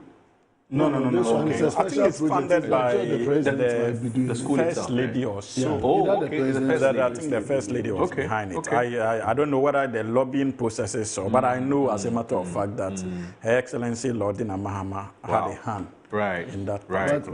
Because she's done a number of projects on campus. For them. I think she built a hostel facility in the past for the female students some time ago, I think. But so it's not new when it comes to that kind of work she's doing on campus. And His what is your Excellency year group do for the school? Because every year group has a legacy project. Yes, I think we did, what do we call it? Okay, that's fine. Did a public ironing bay for this year. Every year, as every anniversary, we write to the school, they tell you what they want you to do. For them. So you take it up. And But more on this AstroTurf, Robert Coleman. Why? Remind him. You remember he promised me. Oh, he hasn't delivered. He has not to Robert. Oh. So Bob, after this program, you should engage. Mancho, now I understand why he doesn't want to talk about Tomorrow he is in opposition. Oh no. So I don't deserve. He can't pay for it. Maybe that's why he's running away. People who can help him. Help you. How about you yourself? You can. No. You see, Moro. You see the propaganda he's playing on me this morning. And let me Moro. So Robert, we talk after the show. Moro, please sort out our brother for us. Moro. Yeah. Opening remarks. Opening remarks. Thank you. I think that yes. This is my first show for 2026. Oh, sorry, I beg you, Ramza. Okay, that's fine. I've got some breaking news. I've got some breaking news. And my attention was drawn to it a few minutes ago. And it's from the New Patriotic Party headquarters. Okay. Now, It says for immediate release, January 13, 2026, New Patriotic Party initiates processes to expel Professor Kwabena Frimpong Boateng from the party. So basically, they want to sack him. The New Patriotic Party has taken due notice of comments made by Professor Kwabena Frimpong Boateng during an interview on Channel 1 TV on Monday, 12 January 2026, in which he describes the party as a fake party. Okay. And further stated that he no longer considers himself a member of the NPP. Now, in the same interview, Professor Frimpong Boateng made additional disparaging remarks about the party and alleged, among other things, that the party's 2023 presidential primary was rigged in favor of His Excellency Dr. Mahmoud Bawumia, the NPP's presidential candidate for the 2024 general elections. The party unequivocally rejects Professor Frimpong Boateng's unfortunate characterization of the NPP and firmly denies his baseless and unsubstantiated allegations regarding the conduct of the 2023 presidential primary. The said primary has been widely acknowledged by all candidates who participated, as well as by well-meaning members of the party, as having been conducted in a free, fair, transparent, and credible manner, faithfully reflecting the will of party delegates. The New Patriotic Party views the conduct and utterances of Professor Kwabena Frimpong Boateng as highly reprehensible and inimical to the values, unity, and integrity of the party. Consequently, the party has invoked the relevant provisions of its constitution to commence the necessary processes to expel him from the party, strictly in accordance with the due process. Signed, Justin Kodia Frimpong, General Secretary, New Patriotic Party, obviously. Wow, that's interesting. All right, so the process has just started. We'll see how it plays out. Anyway, Hamza, I'm sure that as part of your opening remarks, you may want to factor this Moro. I think it is important to state that last year, quite apart from the challenges that were anticipated by the new administration, we were able to weather the storm partially and significantly at that. Okay. And so we can only be looking forward to a more productive, engaging year as far as 2026 is concerned. And most importantly, an opportunity for us to be able to roll out many other policies that we promised in the 2024 general elections, considering the fact that a chunk of them were rolled out last year, 2025. Okay. And we would be assessing the effects of many of these policies as we begin to roll out more measures intended to ensure that we bring some relief to the good people of this country. But I took notice of my brother's opening remarks and his assertion that I have abandoned him in government. Is that you were with him in the trenches? Yes, that's true. But interestingly, I want my brother to know that he is probably even closer to government than I am. As a member of parliament, I am a simple. He has access to everybody. He has access to everybody. Exactly. I am a simple guru boy trying to survive. And Moro, you've known me for ages. Right. I have always found ways of surviving. Yeah. And so sometimes there's the tendency for you to run with the perception that Hamza is doing well in government. But in truth, I am still the same Hamza. Nothing really has changed. I'm hoping that things will change. And the kind of work we do is because of the commitment we have for the National Democratic Congress. It is not because of the material benefits. I know that the NPP has a motto that says that service without inducement. They don't live up to the dictates of that particular motto. So when they see you when they realize that you still keep the fire on, there's a tendency for them to conclude that there's inducement somewhere.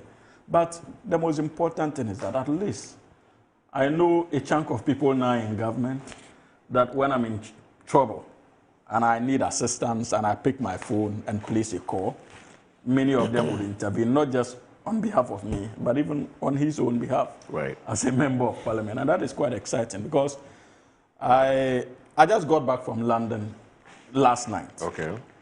And while there, I encountered a challenge. I picked up a phone, called our own senior brother and senior comrade, Kojochum Boafo. Okay. In less than a minute, picked the phone, we had a discussion. He moved straight into action And he was able to resolve the problem for me. So these are some of the benefits associated with it. And that's why many of us always argue that sometimes it really doesn't have to do with appointments. Right.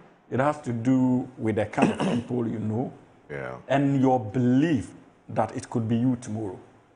And your commitment to the founding principles or foundational principles of the political party, which is the National Democratic Congress. And that has been keeping us moving, my brother. So it is not because of power.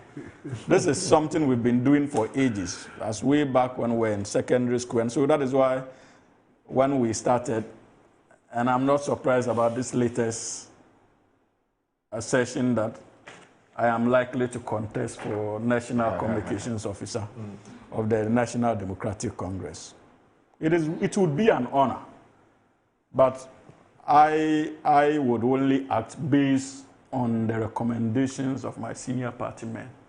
And I have not received any indication to the effect that I should consider contesting for any political position. I am someone who is raised to respect elders within the party. I would not just rise up or wake up on a beautiful morning because I'm pretty much convinced that I can do better at that and proceed, when in the wisdom of the party elders, someone probably would be in a position to do that job better. And so it is not just about my ambition. If it were to be about my personal ambitions, I'm not sure that I would have been doing the kind of work I am doing now. It is about service to the party, it is about service to the nation, and we'll continue to do so. At any point in time that our party structures, especially the elders, deem it appropriate to cast us to play any role, be rest assured that, Moro, we will not shy away from that responsibility. But as it stands now, I am not considering picking any form to contest any party position because I have not received any indication to that effect. And I am going about doing my work as it should be done, as a diligent servant of the party. Those who know me back, even in the University of Ghana, in my training college days, even as a teacher, will tell you the legwork we put into NDC activities. And we are still committed. Someday, somehow, it will make sense. That is the belief. Moro, having said that, you see, when on my way here, someone prompted me about the press release that you just read about the NPP's internal happenings. I'm sure Honorable will say, do fear some. Oh, Kebi. Speak. But you see, for me, it did not come to me as a surprise. Because on this very platform, on countless occasions, I have had cause to state that the current new patriotic party has entirely lost focus. And I was clear in even admonishing and calling on them to not just change their National Executive Committee, but also consider changing the leadership of Parliament. Because what we have in place today at the party level and in Parliament is simply a continuation of the failed legacies of Nana Addo Dankwa Akufo-Addo and Dr. Mahamudu Bawumia. And until they make those changes, these are the kind of statements on daily basis we'll be waking up to. This same General Secretary, not long ago, issued a statement and said that they had opened the window to many party members that they had cause to expel in their past, not so, in the spirit of unity, to come back to the fold. Less than 6 months, a senior member of your party has engaged media, an interview, and has raised concerns.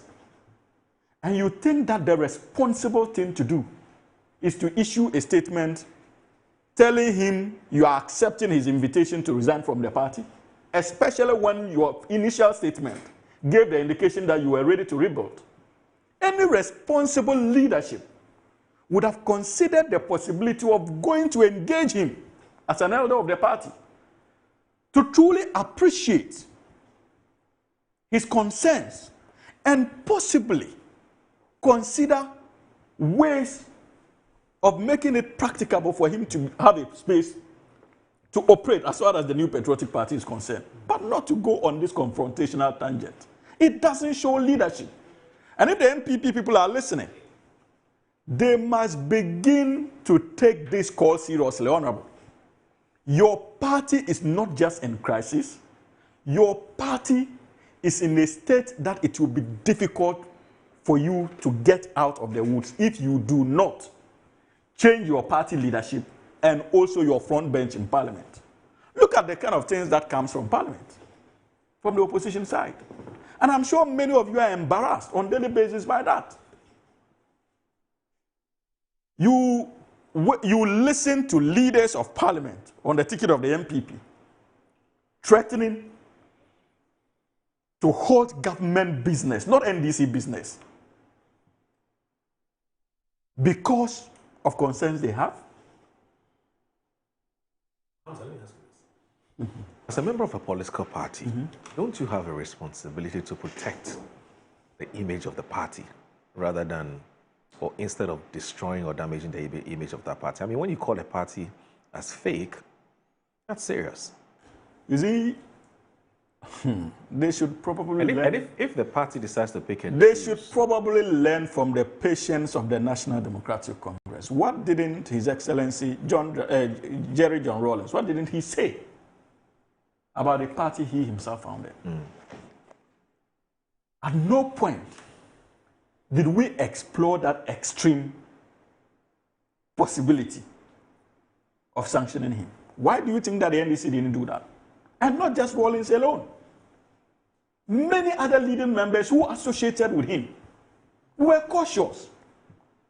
We believed that there was a need for us to engage further. Because it is a human organization. I'm not saying that Professor Frimpong Boateng is perfect. Absolutely not. And I'm not saying that the interview he granted is an interview that serves the party well. But I'm simply saying that where there is leadership, we would have had a different approach to that particular engagement than this press statement. And that tells you the manner in which these guys were leading this country. Moro. You see, for you to understand whether a party is up to the task of leading a state, you must first of all focus on how the party is providing leadership internally. And I am telling you that based on what we see on a daily basis, and we observe, this is a party that has become clearly irrelevant as far as the politics of this country is concerned. And on a daily basis, it engages in acts that makes it difficult for the party to be able to retrace its steps back to the path of relevance. And that is worrying, especially in a multi-party democracy. Okay. And you see, there is absolutely no form of leadership in the NPP as we speak today. The NDC never got to that level, even in opposition. This is a dead party. And it will be in the interest of Ghana, in all honesty, for it to remain so. It will be in the interest of the Republic of Ghana for it to remain so. Because tomorrow, you wonder, what is it that we need the NPP to do now? A party that cannot even organize its own internal affairs? We should consider or entertain the possibility of that party being an alternate government in the future? Absolutely not. Okay. Ghana is on a trajectory that we can no longer afford to gamble with. And entertaining the possibility of the NPP being an alternate government is simply entertaining the possibility of rolling back the successes of this country. All right. And I'm not sure that we are ready for that. Okay. But as a political party, I think that the National Democratic Congress will continue to wish them well. Okay. And hope and pray that they find their path back to relevance. But as we speak, when I look at all their presidential candidates, and I look at the National Executive Committee, and I look at the leadership in Parliament, I feel terribly sorry for what the Nana Addo-led administration did to the New Patriotic Party. And Professor Frimpong Boateng was right. When he said that this is fake NPP. Because in truth, this is not the NPP of 1992. This is not the NPP of 96. This is not the NPP of 2000. And this is definitely not the NPP of 2004 and 2008. And when they were going to elect Nana Addo Dankwa Akufo-Addo in 2007, and we cautioned them about how cancerous he is or would be as a flag bearer, they thought we were doing politics. Indeed, His Excellency former President Kufuor himself had cause to caution the New Patriotic Party. They failed to listen more. Nana Addo Dankwa Akufo-Addo's leadership did not only destroy the economic and social fiber of this country, it also succeeded in destroying the survival and relevance of the New Patriotic Party as a political party. And that is the reality they must face. It is not only Ghana they destroyed. That leadership destroyed the NPP too. Thankfully, Ghana is under reconstruction, with leadership being provided by the National Democratic Congress and His Excellency John Dramani Mahama.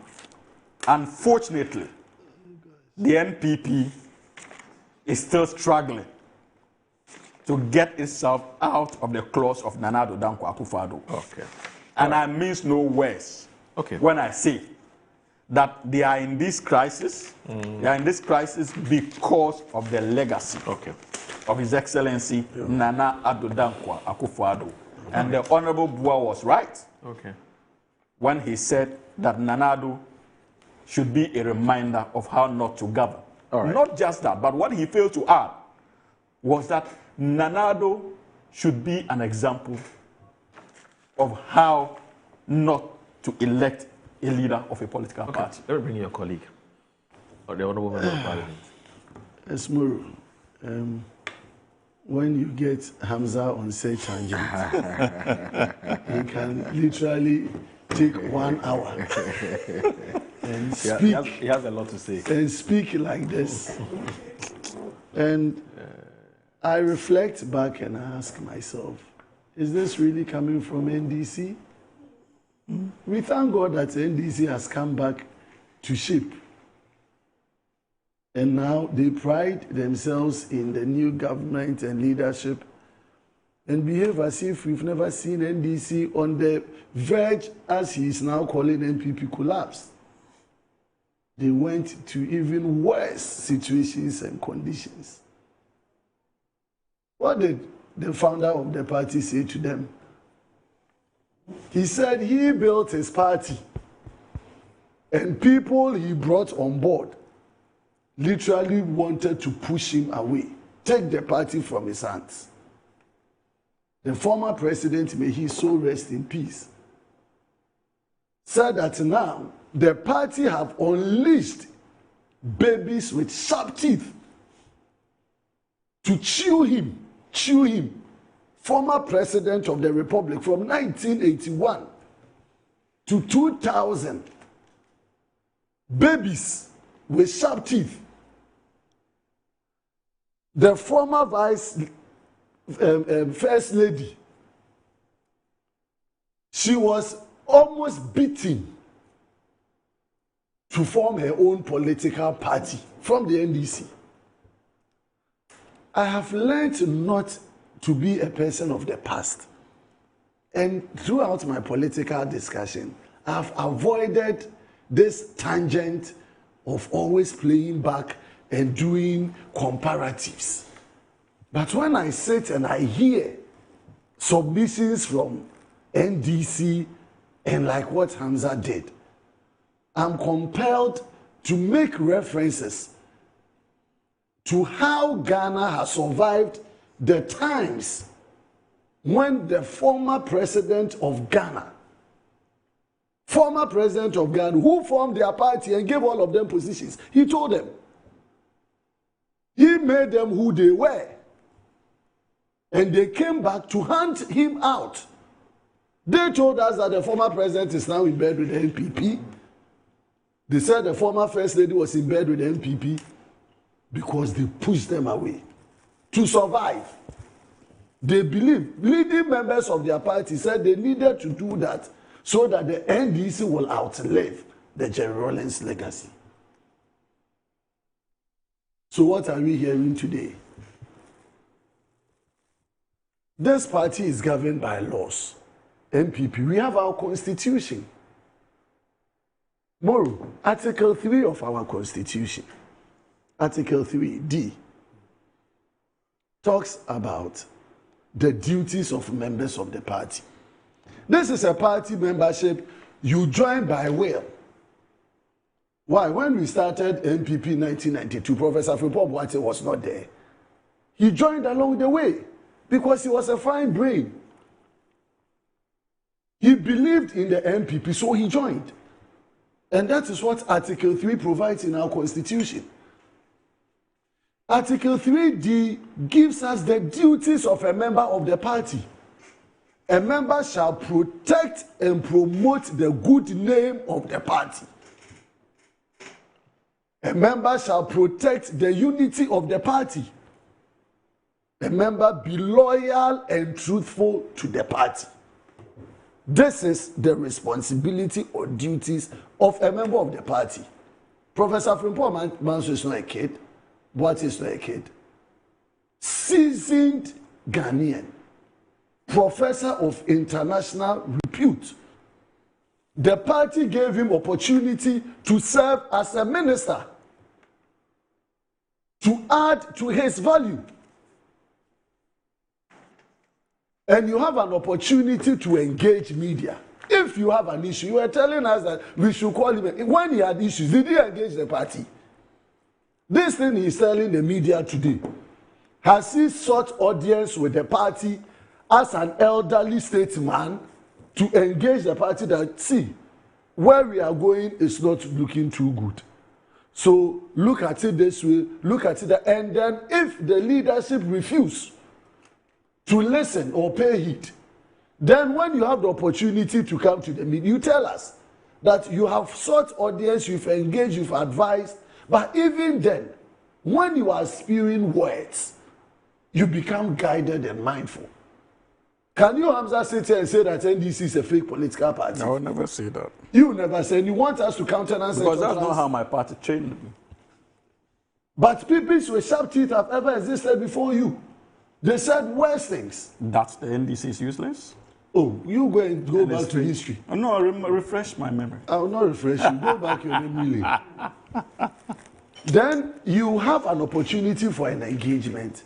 And then you lay all of these.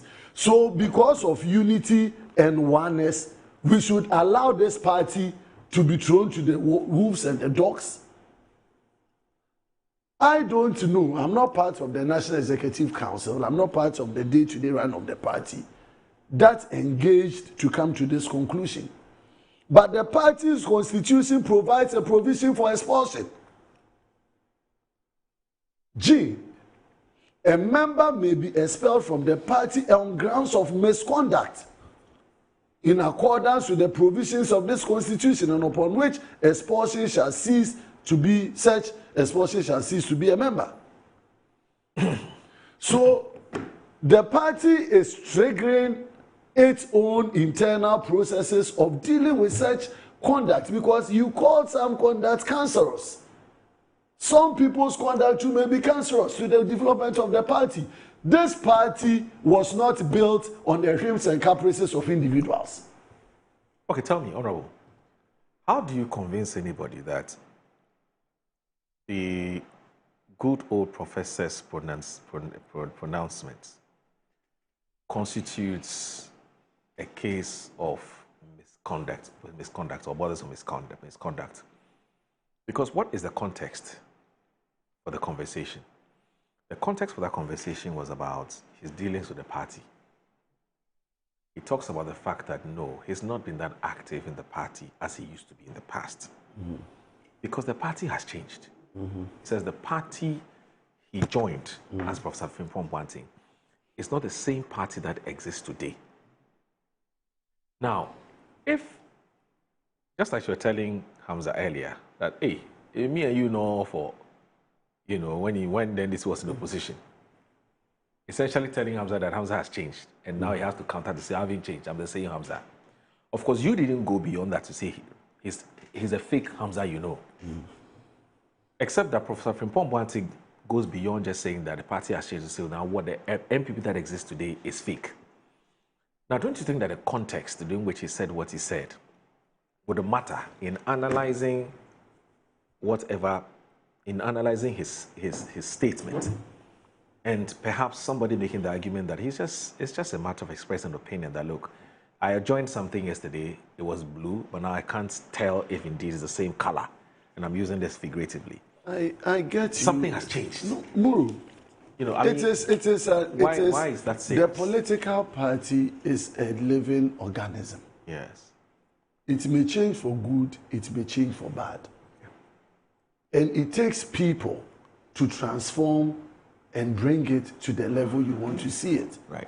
Like NDC today are behaving as if even the President Mahama we have today had never been president earlier. Right. The inflation we are talking about today, President Mahama superintended on an economy that gave us one of our worst economic conditions that led to him being booted out. In 2016. But he is back and is doing things that Ghanaians will see and say that Mahama today is better than Mahama yesterday. Right. Fact.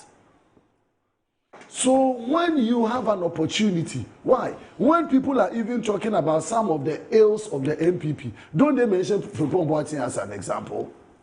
The Galamsey issues and the issues about the inter-government, ministerial, whatever, report that came out of his office. So even the bad image and reputation of the party partly associates with him. But what did we do? We carried the baggage together. I wasn't there when all of these things had happened in past, but I'm a member of the party. I carry the cross of the party. The good, the bad, the ugly. So you don't expect leaders and leading members of our party to take the party out to the cleaners. It doesn't build party unity. It doesn't give party good image. So no matter the context in which you want to review it, okay, I am not saying it should be expelled. My position is that the party membership should be guided. That we are not in normal times. You heard Hamza, the MPP will collapse. It has to die. Ghanaians wouldn't want to see MPP again. That is the wish of the NDC. But I can assure him in no uncertain terms that this party you see today, the New Patriotic Party, we didn't come in 1992. We have a history. We fought for Ghana to be what it is today. The democracy we see today that you are enjoying and proud to be a member of, okay, is a creation of the spirit and the dexterity of the New Patriotic Party and its founding fathers. All right. And no matter how we have sunk low to you, this party is bouncing back after this election. See, you may have all your concerns about Nana, and you see, we bastardize Akufo-Addo and his legacies as if we are not in this country from 2017. Go and check the records in 2017 and 2018 and Akufo-Addo. Go and check the records in 2019. Single-digit inflation that you are talking about, we lived it in this country, 8% under Akufo-Addo. The free SHS that we pride ourselves today that you want to review and add some substance to it, it took bold leadership to establish it for this country. The NHIS that now you are doing Mahama Care, you are taking 20% of NHIL to go and do Mahama Care, was a creature of the New Patriotic Party under President John Ajay Kufuor. This country's legacy Yes, you don't know. Go and check. President Kufuor brought the NHIS and the free health care. Moro, which government piloted the whole policy? Dr. Kobna Adufo also was the first sitting member of parliament when Rawlings piloted it somewhere in 1998 to 2000. He rose and spoke against that history we've gone He past. rose. We have not. You said that you introduced. No. You talked about pilots. No, you finish your submission. You Finish talked your about pilots. submission. We are not piloting. Finish your here. submission. You finish. Here we are not piloting. Finish your submission. In fact, even free SHS, you said it was piloted. So when you talk about pilots, we've seen many pilots in this country. So free education piloted in the north. But you see, words matter, semantics matter. You see, when you say introduced, then he has every reason to say no. It wasn't Navy that introduced national health insurance, because, as he rightly said, it predates the MPP. So, but if you talk about nationwide, you expanded. So nationwide expansion. No worries. You know me, I'm benevolent. I'm a benevolent gentleman. No, you are not being benevolent, but that is the fact. You cannot argue with the fact. I take your fact. Don't worry. I'm a benevolent man. I have some of the people who were possessing those cards back in the day, before 92. Moro, truth is one. Whether piloted or not, the decision to make it wholesale for majority of Ghanaians to benefit. Why? Today, Mahama is doing Mahama Care. What is Mahama Care? It's already embedded in the energy. It's just bringing focus to those terminal diseases. But he would take credit that he brought Mahama Care. Contextualize back to my submission. My point is that leadership of our party need to sanitize and bring discipline. Need to make sure that when people diverse into such realms, we bring them back. I am not for expulsion. But I'm saying that the position of leadership of the party may be informed by other circumstances and reasons, and people have to be used as not scapegoats but example for all of us, because the NPP is the elephant that we serve. We don't serve human beings. We don't serve individuals. I really wish we don't spend that much time on this. No, Moro, because but we have Ken. You had more than enough time. No, Moro. But you see, Honorable made 3 false claims that there is a need for us to bring to the attention of our. You have finished your submission. Why are you uncomfortable with my submission? First of all, he says that His Excellency President Mahama's government, especially between 2012 to 2016, was the worst at the time. Is that one of the worst? One of the worst. That is clearly untrue. You see, the MPP is still not able to move away from the propaganda-driven machinery that Dr. Mahamudu Bawumia led between 2012 to 2016 from the facts. And I'll tell you why. Moro, yes, sir. Under His Excellency John Dramani Mahama, in 2016, we did not have a situation where we lost control of the exchange rate. Give us please, I'm coming. Oh, you see, when you are speaking, I was quiet. Okay, I hear you. See, under His Excellency John Dramani Mahama, an economy that he branded as worse, we did not have a situation where we lost control of the exchange rate to the extent that the only way out was for us to do redenomination of the city, like we experienced under His Excellency John Agyekum Kufuor under an MPP administration. That never happened.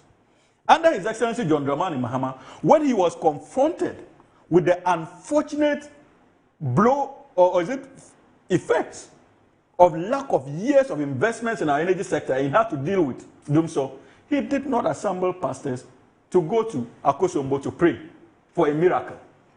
He went straight into action, and he was able to bring about monumental investments in the energy sector that upon assumption of office they were unable to service. That was leadership provided under His Excellency John Dramani Mahama.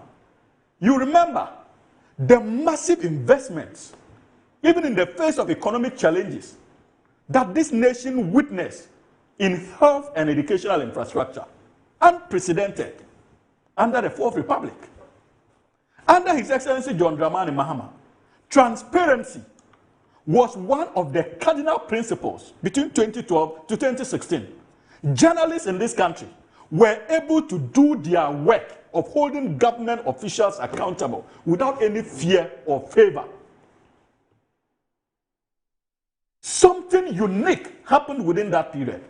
But you see, undoubtedly, the NPP had a very formidable propaganda machinery that they were able to launch and had succeeded in painting him black and that government. And so even in their conscience, they still believe the lies they told. But Ghanaians saw through the lies when they assumed office. And that is the reason why they were eventually shown the exit. Moro, he claims that Akufo-Addo's first time was one of the best. He should go and read the 2016 budget that Setekpe presented to Parliament. And the kind of projections that were made. And he would understand that many of the successes they claimed they choked between 2018 and 2019 were actually investments and projections that were outlined in the 2016 budget. And an example, please. No, what you left to us was an economic meltdown. And I'll go there. Moro, go and read that 2016 budget.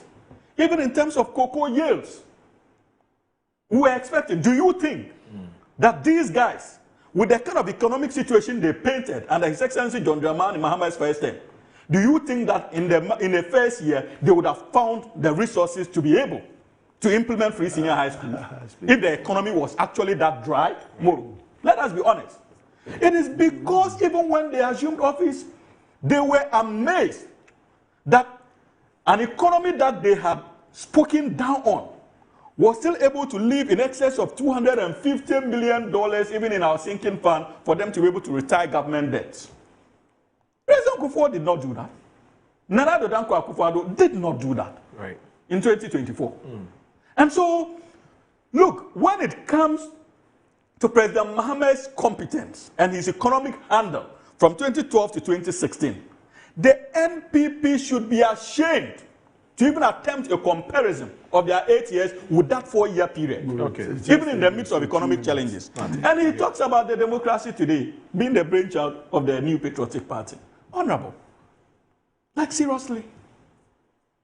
Undoubtedly, Ghanaians played instrumental roles in terms of our shift from a military regime to democracy. But you cannot discount the foundational role of the National Democratic Congress, especially from the PNDC to NDC. And that is why, even in the NDC's anthem, we indicated our commitment to this democratic process. From victory unto victory, the NDC shall lead a stable democracy. It was not for nothing that the founders of the National Democratic Congress even incorporated our commitment to democratic principles in our party's anthem.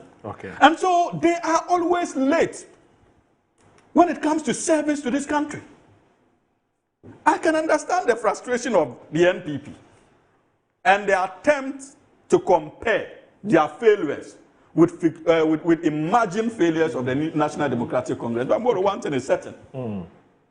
Look, the NDC has never been a government that when confronted with economic challenges, say, exchange those difficulties, we do redenomination or you declare HIPIC. No, the NDC is not known for that. Today, the legacy of Nana Addo and the NPP is still there. At a point, we were blocked out of the capital markets. We couldn't even go there to borrow. We never experienced this. These are your legacies. It is a legacy of failure. And when your party executives manifest themselves in that failure, and we prompt you and tell you that you seem to still be continuing in that trajectory, we are not doing you a disservice. We are actually doing you a service by prompting you. But make no mistake, Honorable, and don't repeat this anywhere, that His Excellency John Dramani Mahama's administration from 2012 to 2016 was one of the worst. Absolutely not true. Right. And never repeat that anywhere. Okay. If there's any economic period in Ghana's history, especially recent history under the Fourth Republic, that happens to be the worst. Okay. Two stands out. All right. Between 2000 to 2008, and of course, the mother of all failures. Okay. 2017 to 2024. Right. And I'm sure Honorable himself agrees. Right. That when it comes to that period, none can compete with Nana Addo's legacy. Okay. All right, let me do this. I beg you. We need to take a breather. We should have done that Brief 5 small. minutes. Go on, But breathe. I Yeah, don't going want to do a breather. I know how it feels because you were just about to fire. Please stay with us. This is Good Morning Ghana on Metro TV.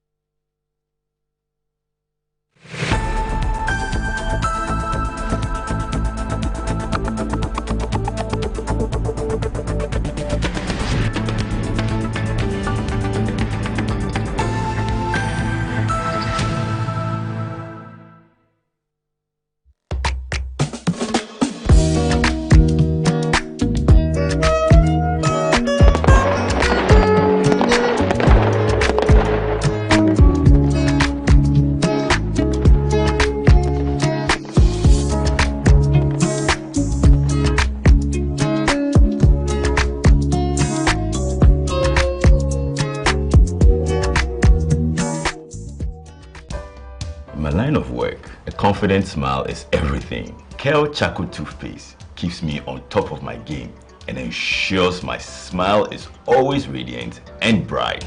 With the tiring nature of my job, we spend several hours under the scorching sun. To keep our teeth white and our breath fresh all the time, we use none other than Kel Charcoal toothpaste. Kel Charcoal toothpaste. You're on a Kessie and in a kit one. Samayo kendini, ehu behia, semecha sapapadia to amame manfo. Kel Charcoal's natural ingredients, eno, ene bombe seho bain, emane swing, ne sansu mama hotoso ewo bedwemu. Kel Charcoal toothpaste. Choose Kel Charcoal toothpaste for anti-cavity, whiter teeth, and fresher breath all day. Available in 80 gram and 150 gram. Grab yours today. Kel. Happy Smile. This advert is FDA approved.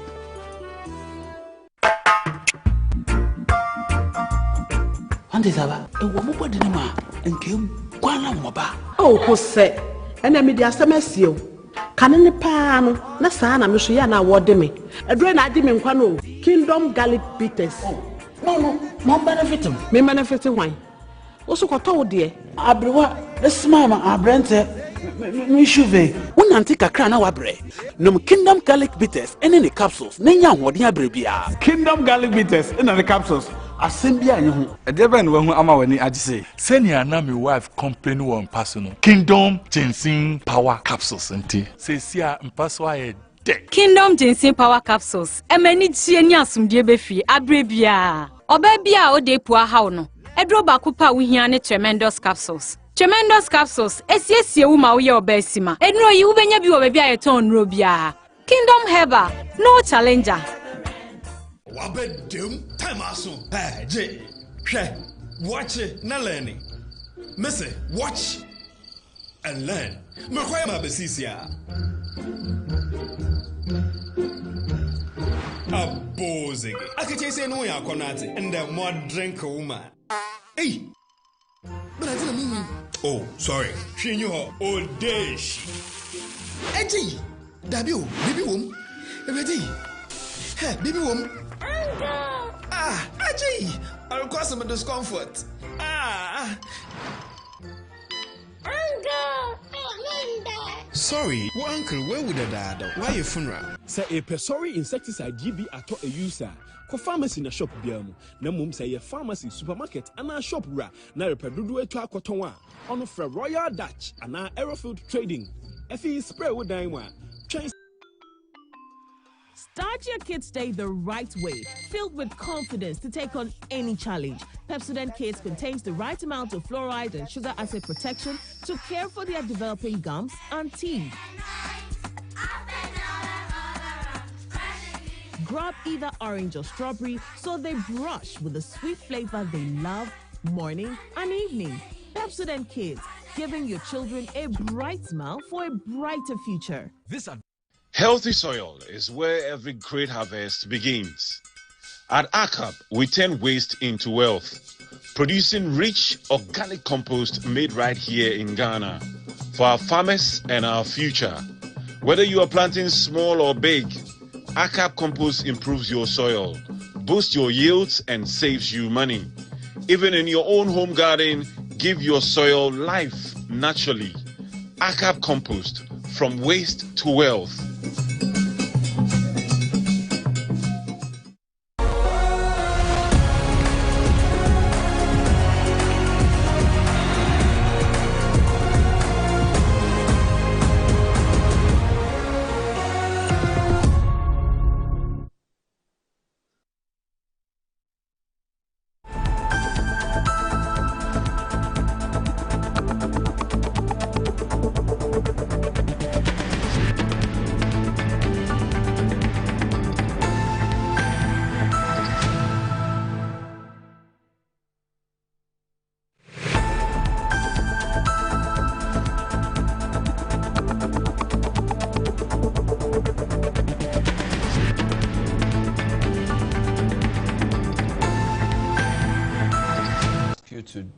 To do some work for it, would you do it? Now, of course I'll do it for Ghana.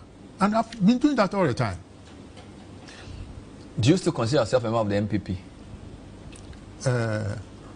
Where the present MPP is not MPP, it's fake.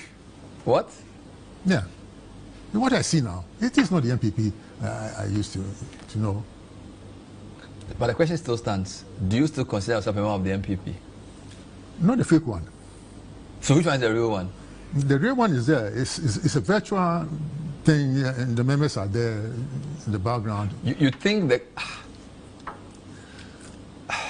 I don't understand. But look at how they elected their last flag bearer. You know, twist the arms of weak and... This is for the 2024 election? Yes. Twist people's arms, bribing delegates, and intimidating others to get a flag bearer. You know, this is the beginning of corruption, and this should not be allowed in any serious situation or any serious party. And there were issues. We lost the elections badly, and we did not deal with the issues that led to the losses. And then we still want to go in there, and I think it would be a train wreck if they elect the old flag bearer.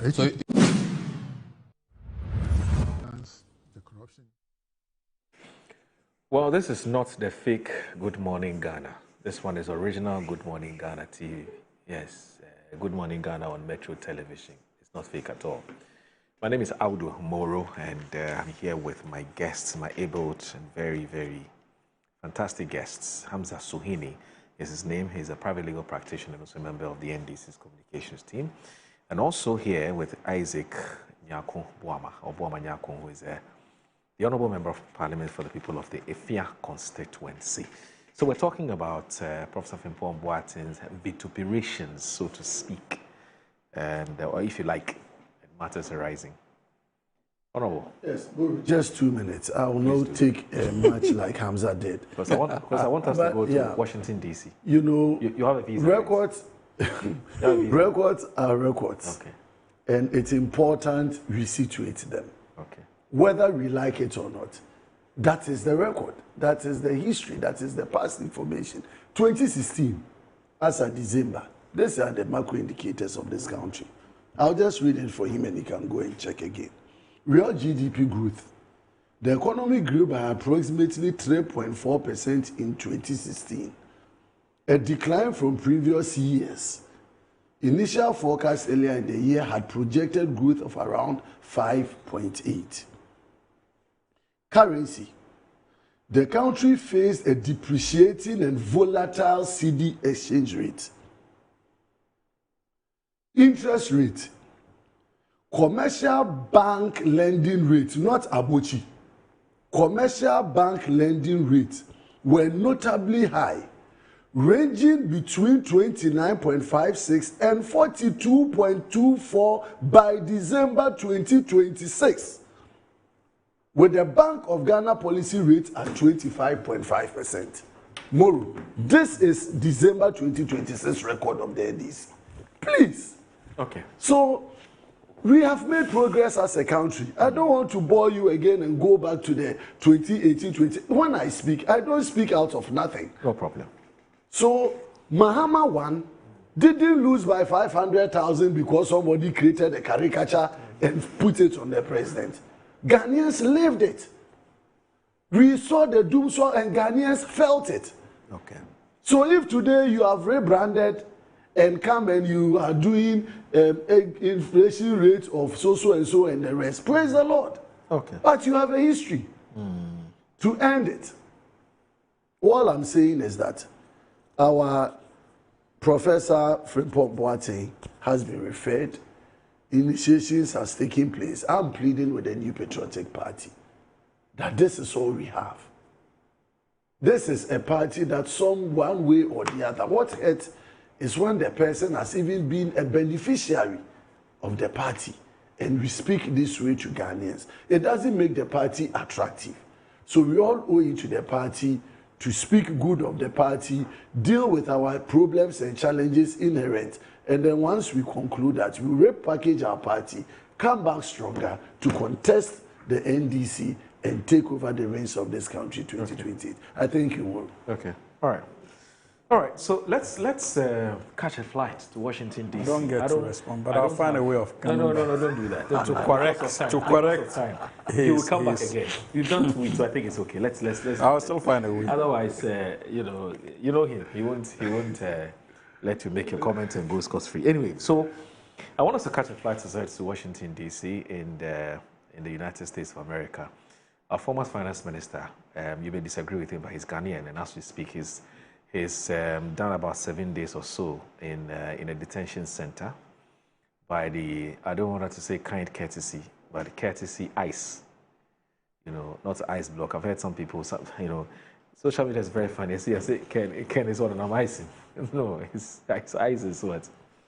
Is the Immigration and Customs Enforcement. That's it's called ICE for short. So he's there 7 days. Now, we were told that he had been arrested because of some immigration issues. But we're not very clear what the immigration issues are because we've not heard from the United States of America. We've only heard from his lawyers. We've also heard from we've heard from our envoy in America. I'm talking about Ghana's ambassador to the United States of America, that's Mr. Victor Smith, who has been commenting on this matter. He raises three important issues. One, he says, when ICE arrested Ken Ofori-Atta, he was fit, medically fit. And so there was nothing like he was sick. We're told that he was recovering from the surgical procedure that he underwent in, what's the name of that, Mayo Hospital, Mayo Hospital. But apparently he was checked. Mayo Clinic. Mayo Clinic, yes. The immigration officers checked, the hospital. Basically, he was checked whether he was medically fit. We're told that he was. That's the first thing that came out of that interview. The second, he says, the fact that the FBI are also involved in this matter for him raises some curiosity. He thinks that there's more to it than the fact that whether he has overstayed his welcome in America or not, so that he thinks that there's more to it. Perhaps it could be a case of money laundering, because a case of corruption, whatever it is. But the FBI's involvement in this matter raises very serious issues. And also, the third issue being that Ken has refused any kind of legal, how do you call it? Consular service. Consular services, that's the expression I was looking for. So those are the three issues. In fact, he's confirmed that as well. So here we are. Now, the Daily Post of today has a very interesting angle. It says Ofori-Atta has applied to become a U.S. permanent resident through his son. And this revelation is coming from Martin Kpebu, private legal practitioner. I don't know, I said, why? Isn't he a private legal practitioner anymore? Oh, a senior one like that. Okay. I mean, his counsel is also a lawyer too.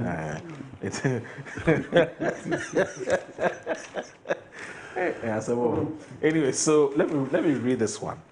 Now, Ofori-Atta has applied to become a U.S. permanent resident through his son, Martin Kpebu claims. Now, private legal practitioner Martin Kpebu has introduced a fresh twist to the ongoing saga involving former Finance Minister Ken Ofori-Atta, alleging that the embattled politician is actively seeking to trade his Ghanaian citizenship for permanent residence in the United States.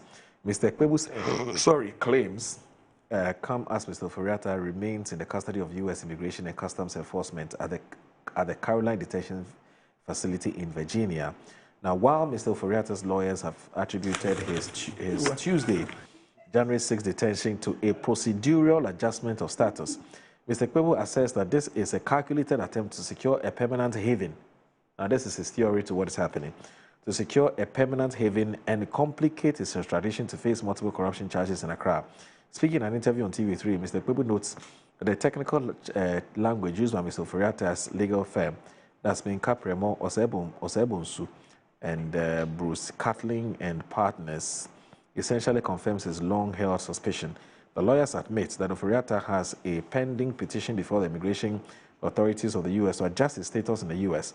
That phrase, to adjust his status in the U.S., is a part of that, says that he's applied to change, so he wants to become a permanent resident.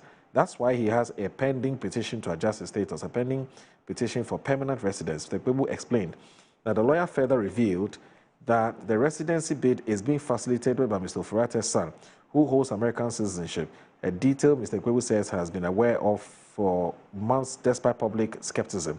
I mentioned earlier that the information I got 2 months ago was that his son had applied for him to become a permanent resident. So the son is a citizen of the U.S., and he has applied for Ofori-Atta to become a permanent resident. I know it takes some time, and that's the process that he's going through. Yes, if you are a citizen of the U.S., you can file for your father or you can file for your mother, but it takes some time, and that's what he's going to do. The outspoken lawyer expressed satisfaction that the recent public notices from Mr. Ofori-Atta's team have finally validated his earlier disclosure, which were initially met with doubts from both political actors and the public.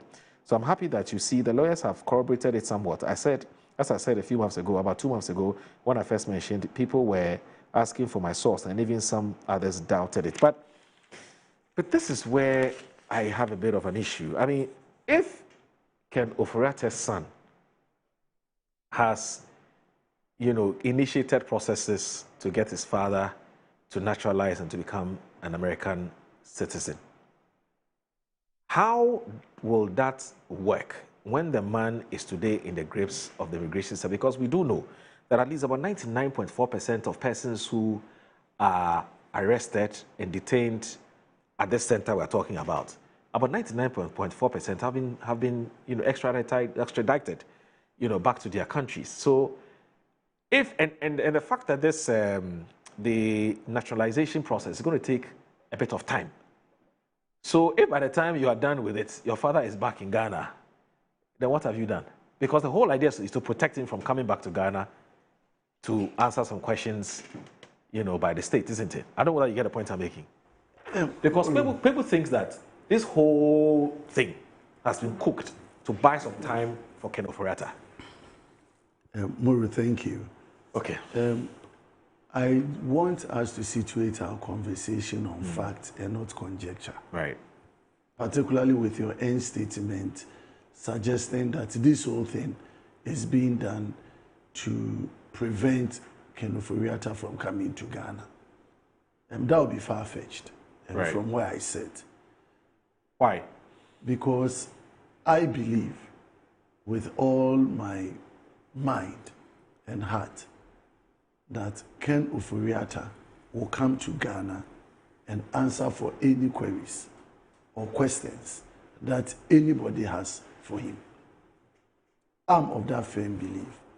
If that belief is not so, then that is what I think.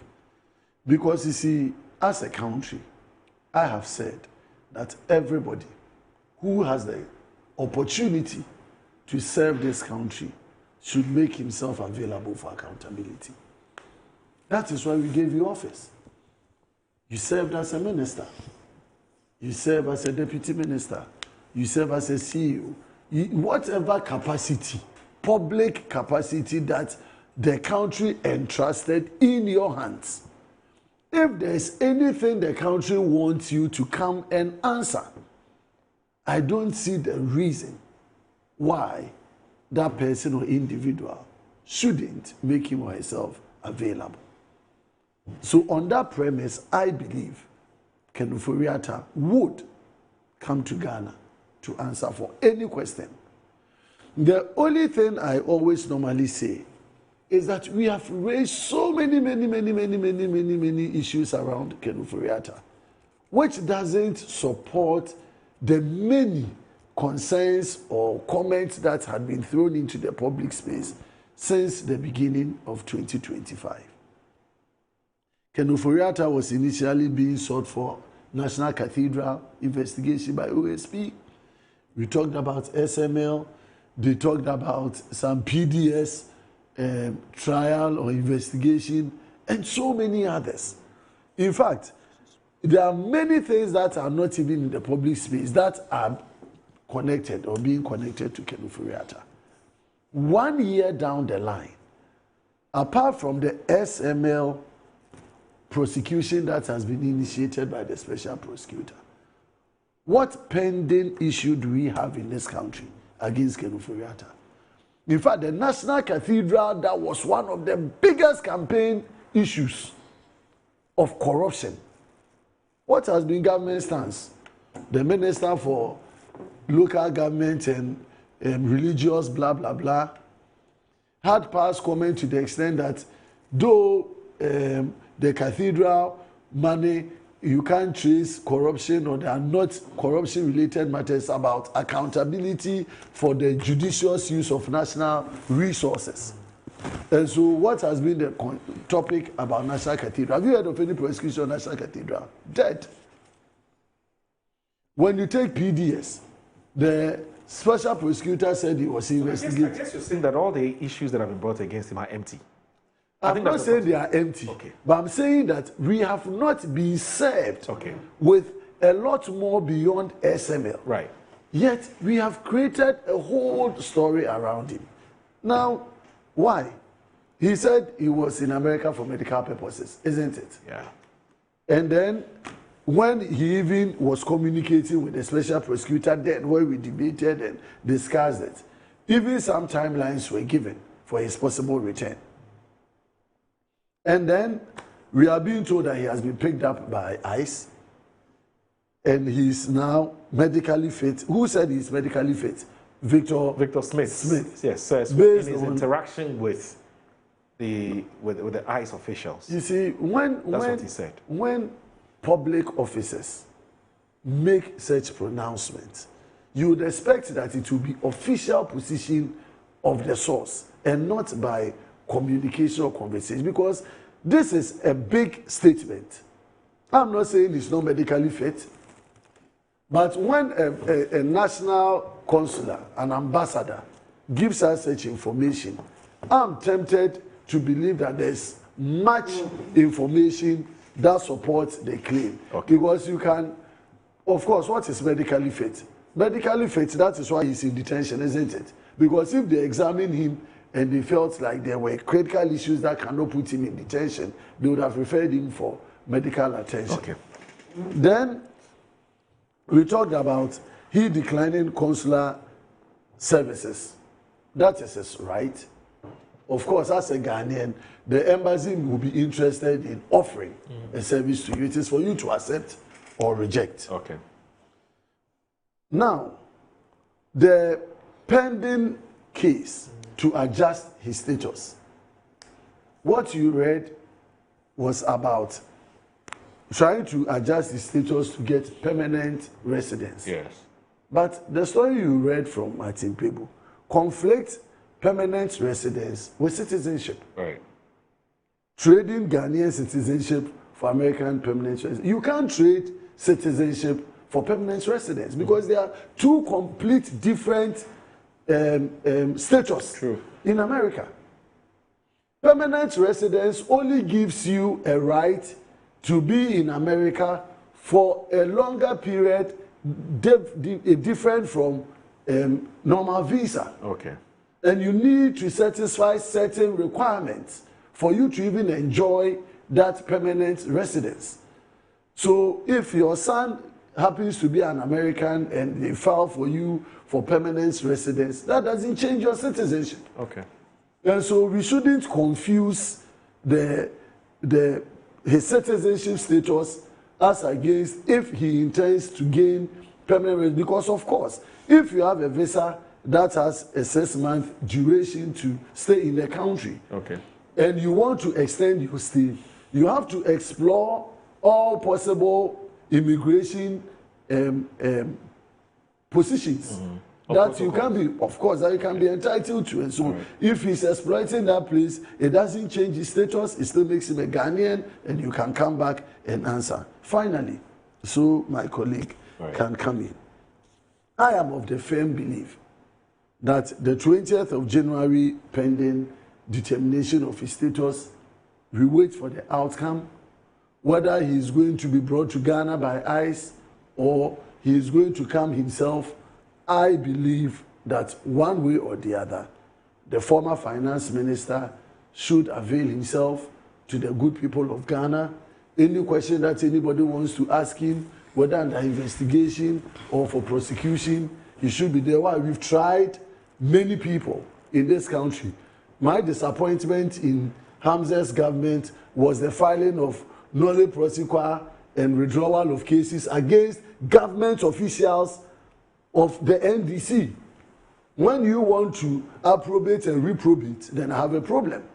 So you can't seek to prosecute people when you are actually withdrawing cases because you, the AG, now believe the case doesn't have merit. So we are waiting for the outcome of all of these. Okay. And Ghanaians should make sure that everybody is held accountable for their stewardship. All right. Thank you. Mo, first of all, let us attempt to put the matters in proper perspective. My brother, in our initial discussion on Mohammed's economic performance between 2012 to 2016, you see, this is important. I think that we've ceded so much ground because of time. And so the MPP gets to move away with all manner of propaganda against that for years. That period. Moro, you see, he made references to the policy rate. Right. And if you are familiar with economics, especially those of us who stand on international political economy, we understand that sometimes the policy rate in percentage terms may not tell you the true picture of the performance of an economy. Okay. Especially when we all know that it is a monetary policy intended to control circulation. Okay. Now, between 2000, your assertion was simple. Your assertion was to the effect that it was one of the worst. And I made the point that it couldn't have been when we had 2000 to 2008. And taking you on that point, Honorable, inflation in 2008 ended around 18%.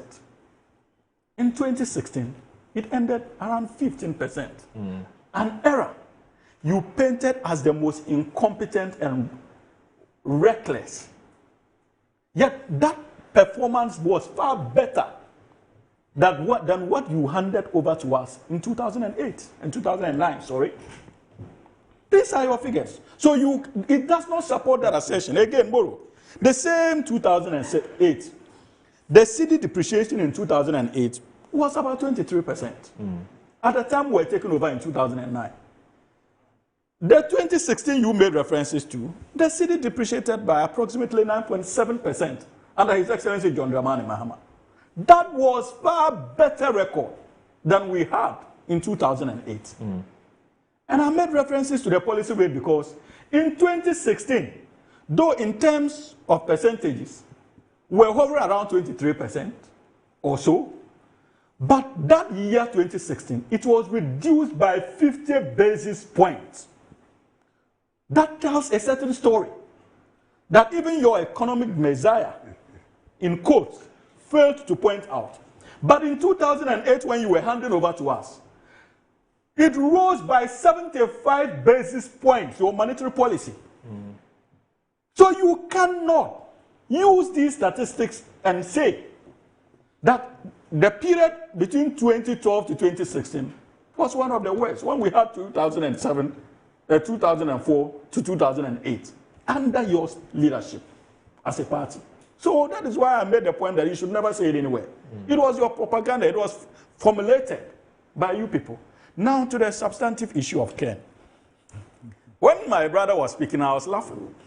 Because not long ago, he made references to their contributions as far as this democratic period is concerned. Interestingly, in my earlier submission, I told you that the NPP has become cancerous to our democratic journey as a republic. And I mean it more. You see, people are failing to truly appreciate the conduct of Ken Ofori-Atta.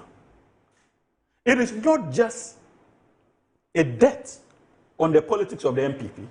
It is also a debt on the international reputation of Ghana. Since the matter started,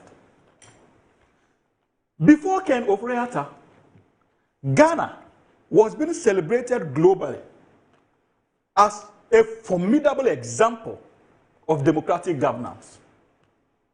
Before Nana Addo Dankwa Akufo-Addo and Ken Ofori-Atta, Ghana was being showcased as an example of democratic success. Moro, I know you agree with that fact.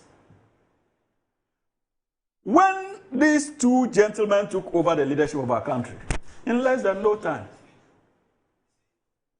freedom of speech came under threat. Indeed, we lost the likes of Ahmed Suale, may his soul rest in perfect peace, because of the high-handedness of the government. Yeah. As if that was not enough. Today, upon leaving office, Ken Ofori-Atta has gone to tell the entire world, through the United States of America, that Ghana's democracy is a sham, and that he's been sought after not because he has done anything wrong, but simply because he's a member of an opposition party, and so he would not get a free trial or fair trial in the Republic of Ghana. That is the kind of reputational damage that gentleman is causing this country. And even the MPP must not lose sight of that damage. A country that is being celebrated as far as our democratic journey is concerned. Your former finance minister, an appointee, is now in the United States of America telling everybody that our institutions are a sham and that the so-called democracy that they have been celebrating is a sham because of his interest, because of his decision not to avail himself to issues of accountability. And you think that we should treat this gentleman lightly? Because it is not just about the National Democratic Congress. It is about the entity called Ghana and our international reputation. He has bastardized it. So he has not only bastardized the reputation of the New Patriotic Party as a political party, but he has bastardized the international reputation of the Republic of Ghana. And Honorable, as a sitting member of Parliament, should be concerned, because I know that he disagrees with the assertion that he will not get a fair trial in this country. That is why I said that we need to properly interrogate the issues more. We should not be seen entertaining this. Again, coming back to the legalities of the matter, and those of us who have had the opportunity of associating with the law even beyond the borders of this country, I can tell you as a matter of principle that when it comes to the immigration laws, the difference between what pertains in the United Kingdom and that of the United States is not really that much. But more, it is standard immigration procedure and practice anywhere. That first of all, if you are granted a visit visa to any country and you want to adjust your stay, there are processes that you can do so based on the earlier visa that you were granted. In the UK, it is called outside the rules because probably you were granted a visitor's visa. It doesn't allow you, whilst you travel into the country, to apply within the country to stay. It requires you to come out and make any adjustment application. But if you do so within the country, under certain situations, an exemption could be given. And that is why they brand that as application outside the rules. And so your application will be dealt in that light. It is similar in the United States of America. But in all that, the underlying principle is that your visa must be valid at the time you are making that application. So if Ken Ofori-Atta, what we are reading, if it is true, that indeed as far back as June or July, his visa was revoked, the question should be, at what point in time did he put in the adjustment application? If it is after the visa revocation, that application cannot stand. And ICE would be supported by law in the arrest. Again, we need to know the revocation terms. Because there are certain revocation letters that tells you that you do not have the right to even apply for adjustment of status. Yeah. We need to know. And that is why, for me, the issues surrounding the legalities are purely conjecture. We extended an invitation to the gentleman to come down through the Office of Special Prosecutor. He declined that invitation. He has been found on the wrong side of the law in the United States of America. Let us allow that country to deal with him according to their internal laws. But my brother made references to the engagement that Victor Smith had with the FBI and ICE. There was absolutely nothing wrong with that engagement. And there's nothing wrong in him stating that Ken Ofori-Atta has indicated his unwillingness to engage with the Ghanaian authorities.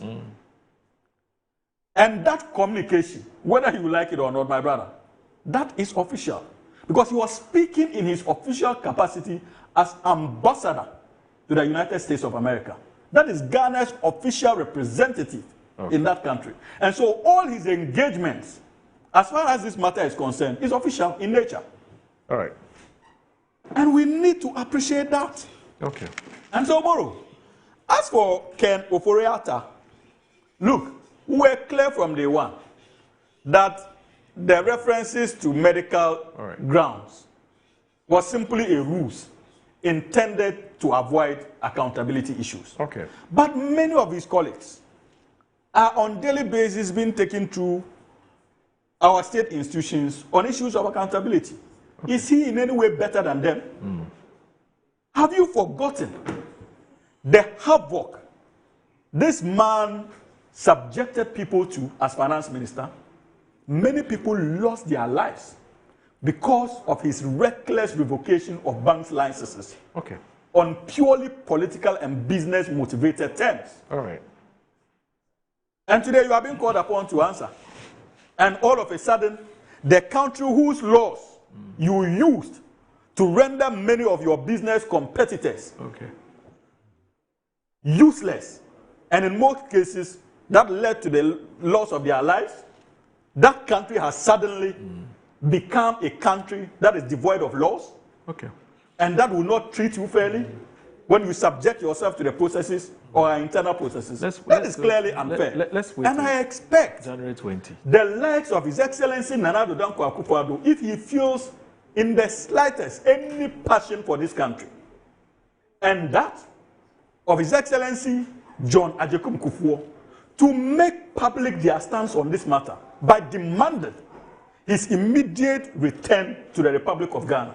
Because we are dealing with the identity of our country. And Honorable, you seated here, if we allow that Ken Ofori-Atta story to fester, even if you travel as a sitting member of parliament, you will not be respected. They will not give you the needed attention that you need to be given as a lawmaker of this country. All right. Because he's telling the entirety of this world that your democracy is a sham. All right. And are you proud of that? Okay, please don't go. Please don't go.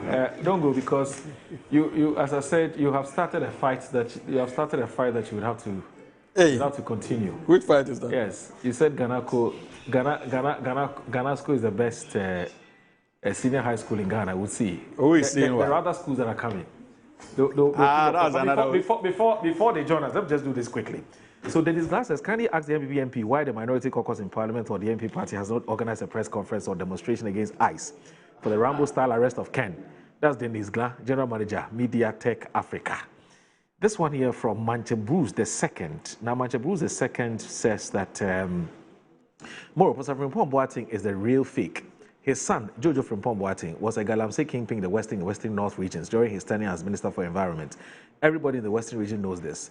The kind of respect he used to wield in the region has completely diminished. Quite frankly, the MEP is better off without him. Amazing convictions. Regards to Honorable Yaboama, the pride of Ifia, Manche Bruce II in Takrady.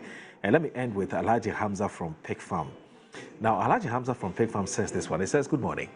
My brother, interesting times ahead. We have been told, based on the press statement issued by the General Secretary of the MPP, that steps are being taken to sack Professor Frimpong Boateng from the party, based on the comments he made on Channel 1 TV yesterday. Currently, it is a fact that the MPP as a political party lacks leadership. It's a fact that no one in the party now can speak his or her mind and goes scot-free, especially when you speak against Dr. Mahmoud Bawumia.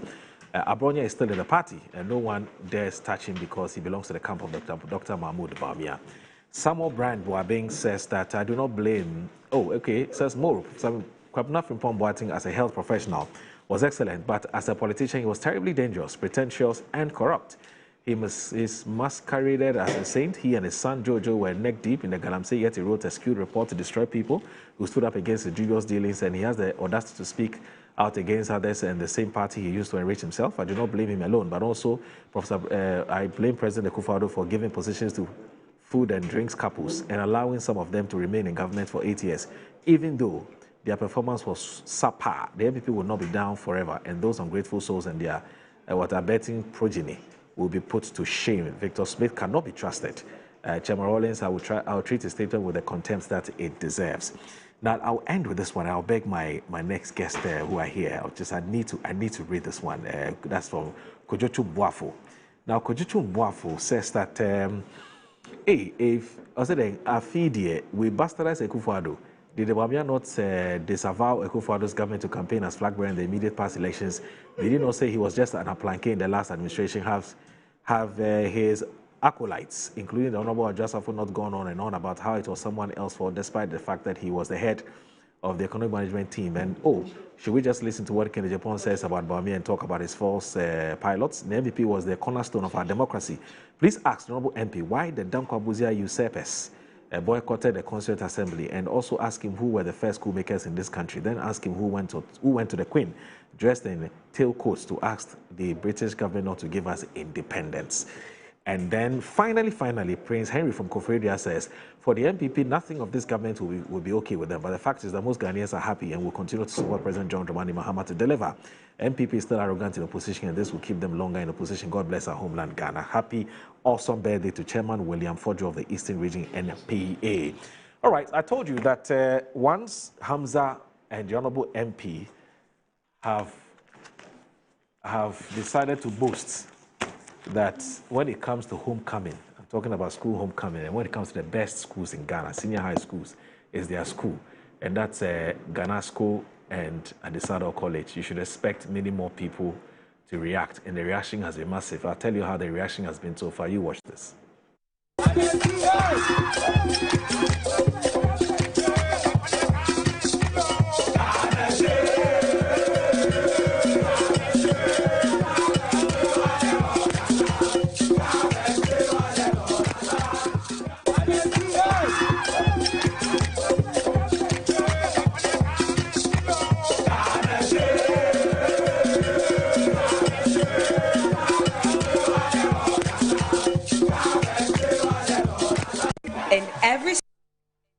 Every homecoming, but in 20 becomes competition, colors that share reunions, of time. Let's one bold question.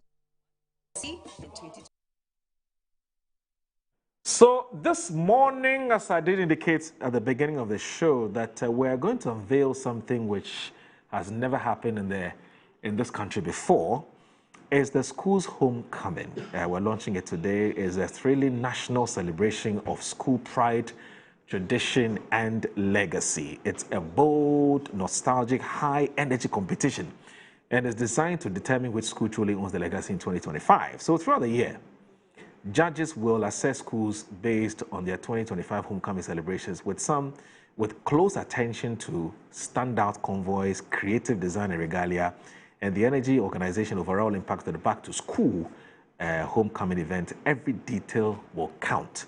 Every moment matters. So from breathtaking legacy projects, unforgettable reunions, to powerful storytelling and iconic speech day moments, schools will showcase what truly sets them apart. Now, the spotlight will also shine on who each school has produced. I decided has produced me. Aren't you proud? Anyway, from national leaders and cultural icons to trailblazers shaping Ghana today. Now, schools' homecoming will honor the foundations and celebrate the oldest living alumni, and so on and so on and so forth. Now, you know, I'm only doing a rendition. The original composer of the song is here, and he's not just here, he's here with the whole battalion. Apparently, he's also under siege, but he has decided to transfer some of the friends said the attack on me. Maybe he wants me to come to his rescue, because there's many people who have just surrounded here this morning from various schools, and I'm sure that they'll be here to make a point, to prove a point as to whether their homecoming is the best or not, but we'll see how it pans out. Hey, what's happening here? Good morning, everybody. Good morning. Chairman, how are you? Good and Big Boss, how are you, boss? What's this? Yes. Oh, just yes. What school is that? The Giants. Hey, please. Takrade. The school. Please let me speak some for them. Okay. That's the Giants. GSTS. The Giants of the West. Don't worry, I know them. They used to bully us when I listen. GSTS. Yes, they are bullies. Oh no, you back. No. I know the school attended. So I mentioned the name of my school because you mentioned it. Okay. You tell the people what school you attended. From Blair. You know, Robert Coleman was so proud enough to mention a cracker. He was talking about a project he was doing at Ghana School, but he won't mention a cracker. So that's why I realized that there's something wrong with a cracker. There's nothing Go to proper school. But what do you mean proper school? Go to Adisado College. No, tell me the difference. What do you mean proper school? Give the mic, I beg you. All right, so... Yes. So what's your name again? Nana Kwesi Kotia. Nana Kwesi Kotia. Okay, he's with us here, but of course, protocols, he has to mention it himself and what he does here. I know, but he has to do that himself. All right. Next, boss. Okay, the name is Stevie Tewayo. Okay, 83-year group, and I'm the Accra chapter president. Okay. Accra chapter president? Yes, of the GA. Of GST? GSTS, yeah. Oh, that's fantastic. And then, madam? Good morning. Okay. Yes. My name is Sylvia Donko. Okay. Ibri Girls, Aoga 99 years. Hey! When you mention Ibri Girls, what do you say? Beposohan. Beposohan. The light on the hill. And I like that. I happen to be the chairperson for Aoga 99's homecoming events committee. And then this year, our 80th is coming up, and I happen to be the co-chairperson for the planning committee. Oh, that's nice. That's fantastic. That's wonderful. Right, so I'm Herman Eduse, St. Augustine's College. Oh, St. Augustine's? Yes, ABSU 2000. I happen to be the head of the business committee for the 95th, which produced 3 enviable legacy projects in 1 year. No school has ever done that. Yes. What projects are we actually refurbished 3 science labs. We did a lecture theater. We did 4 boreholes, and we refurbished every single washroom in the school in 1 year. So I'm waiting for the school that did something similar in 1 year. Exactly. Good morning, viewers. And you? My name is Eugene Kobna Davis, Santa 2002. Oh, okay. And the communication secretary. Santa, that's the spirit. And the communication secretary for the year group. So our legacy. What were you? Elliot House, yes. Okay, hey, that's above you. Elliot, all right. Well, have you done your legacy? No, we are doing our legacy next year. Because it's 25 years, so that's next year. Next year, yes. We are doing a clean water hub project. You're doing a clean water hub project. Clean water hub project. Oh, that's good. That's good. You tell us a bit more about that project. Yes, and next to you is, as for he's wearing many hats. I'm a referee. Okay. Yeah, I'm a referee. And the school first before you tell us. The best school in the Eastern region. Ghana Secondary School. We've heard you. See, another Ghana Secondary School. We've heard you. We've heard you. Yes. Which year group? 97. Oh, 97. Okay. Yes, okay. 97. Okay. That's wonderful. All right. But anyway, he's our head of sales and marketing. Actually, he didn't want to mention that bit. Anyway, boss. Yeah, my name is Kwesi Granting. Kwesi Granting. I'm director of events for St. Peter's Old Students Association. Sorry? St. Peter's. Oh, St. Peter's. Old Students Association. Pescova. Pescova. That's it. I have something to say, but I'll reserve that for later. Pescova. I'm ready. And which year? 90? I am 94, 96. Oh, 94, 96. The last batch of the sixth form. Yes. Yes, I was also one of the. I was part of the last batch. We were lucky. We met you people with plenty beard, and you kept bullying us. No, when you knew, Charlie. No man. Anyway, you know this one. He went to Ghana school. Yes, he wanted to go somewhere, but they didn't take him, so he went to Ghana school. Yes, so he went to Ghana school. I like him a lot. Yes. After this one, he got his first choice. He wanted at the start, and he got it. Anyway, so before we talk about, before we even talk about your legacy projects, because the legacy projects are done when you guys join your, how do you call it, your homecoming. But before we get into the details, I want to know what the whole idea about this school homecoming thing is all about. And I think that the best person to do this would be, in fact, two of them. So that's Mr. Deborah, who is another Deborah, is a sales and marketing head here. Okay, yeah. And I'm sure we see free at some point. Yes, thank you very much. Chip in. Yes. What's this whole idea? Okay, so what we do here at Metro, I think it started with our former MD, Randy. So each year, Randy will call me, and we discuss what we are going to do to support most of the schools that come to us for sponsorship. Okay. So we give them promos for their anniversary. We give them promos for other activities that we do. So we thought it's right that we can go further by it's okay. Yeah, I was just about to say it. St. Peter's is I'm not surprised. Right. Anyway, friends, anything you damage, proper neck press. So we thought it right that let's do more for these schools, because some of them are really doing well. Yeah. Others are not doing anything at all. Okay. So with this program, those who are sitting on the fence will wake up and go back to the schools that made them who they are today, because they are very prominent people in the country who are not helping their alma maters. So that's the concept of what we want to do. Okay. And 2025 was very interesting, because there were some schools did very well.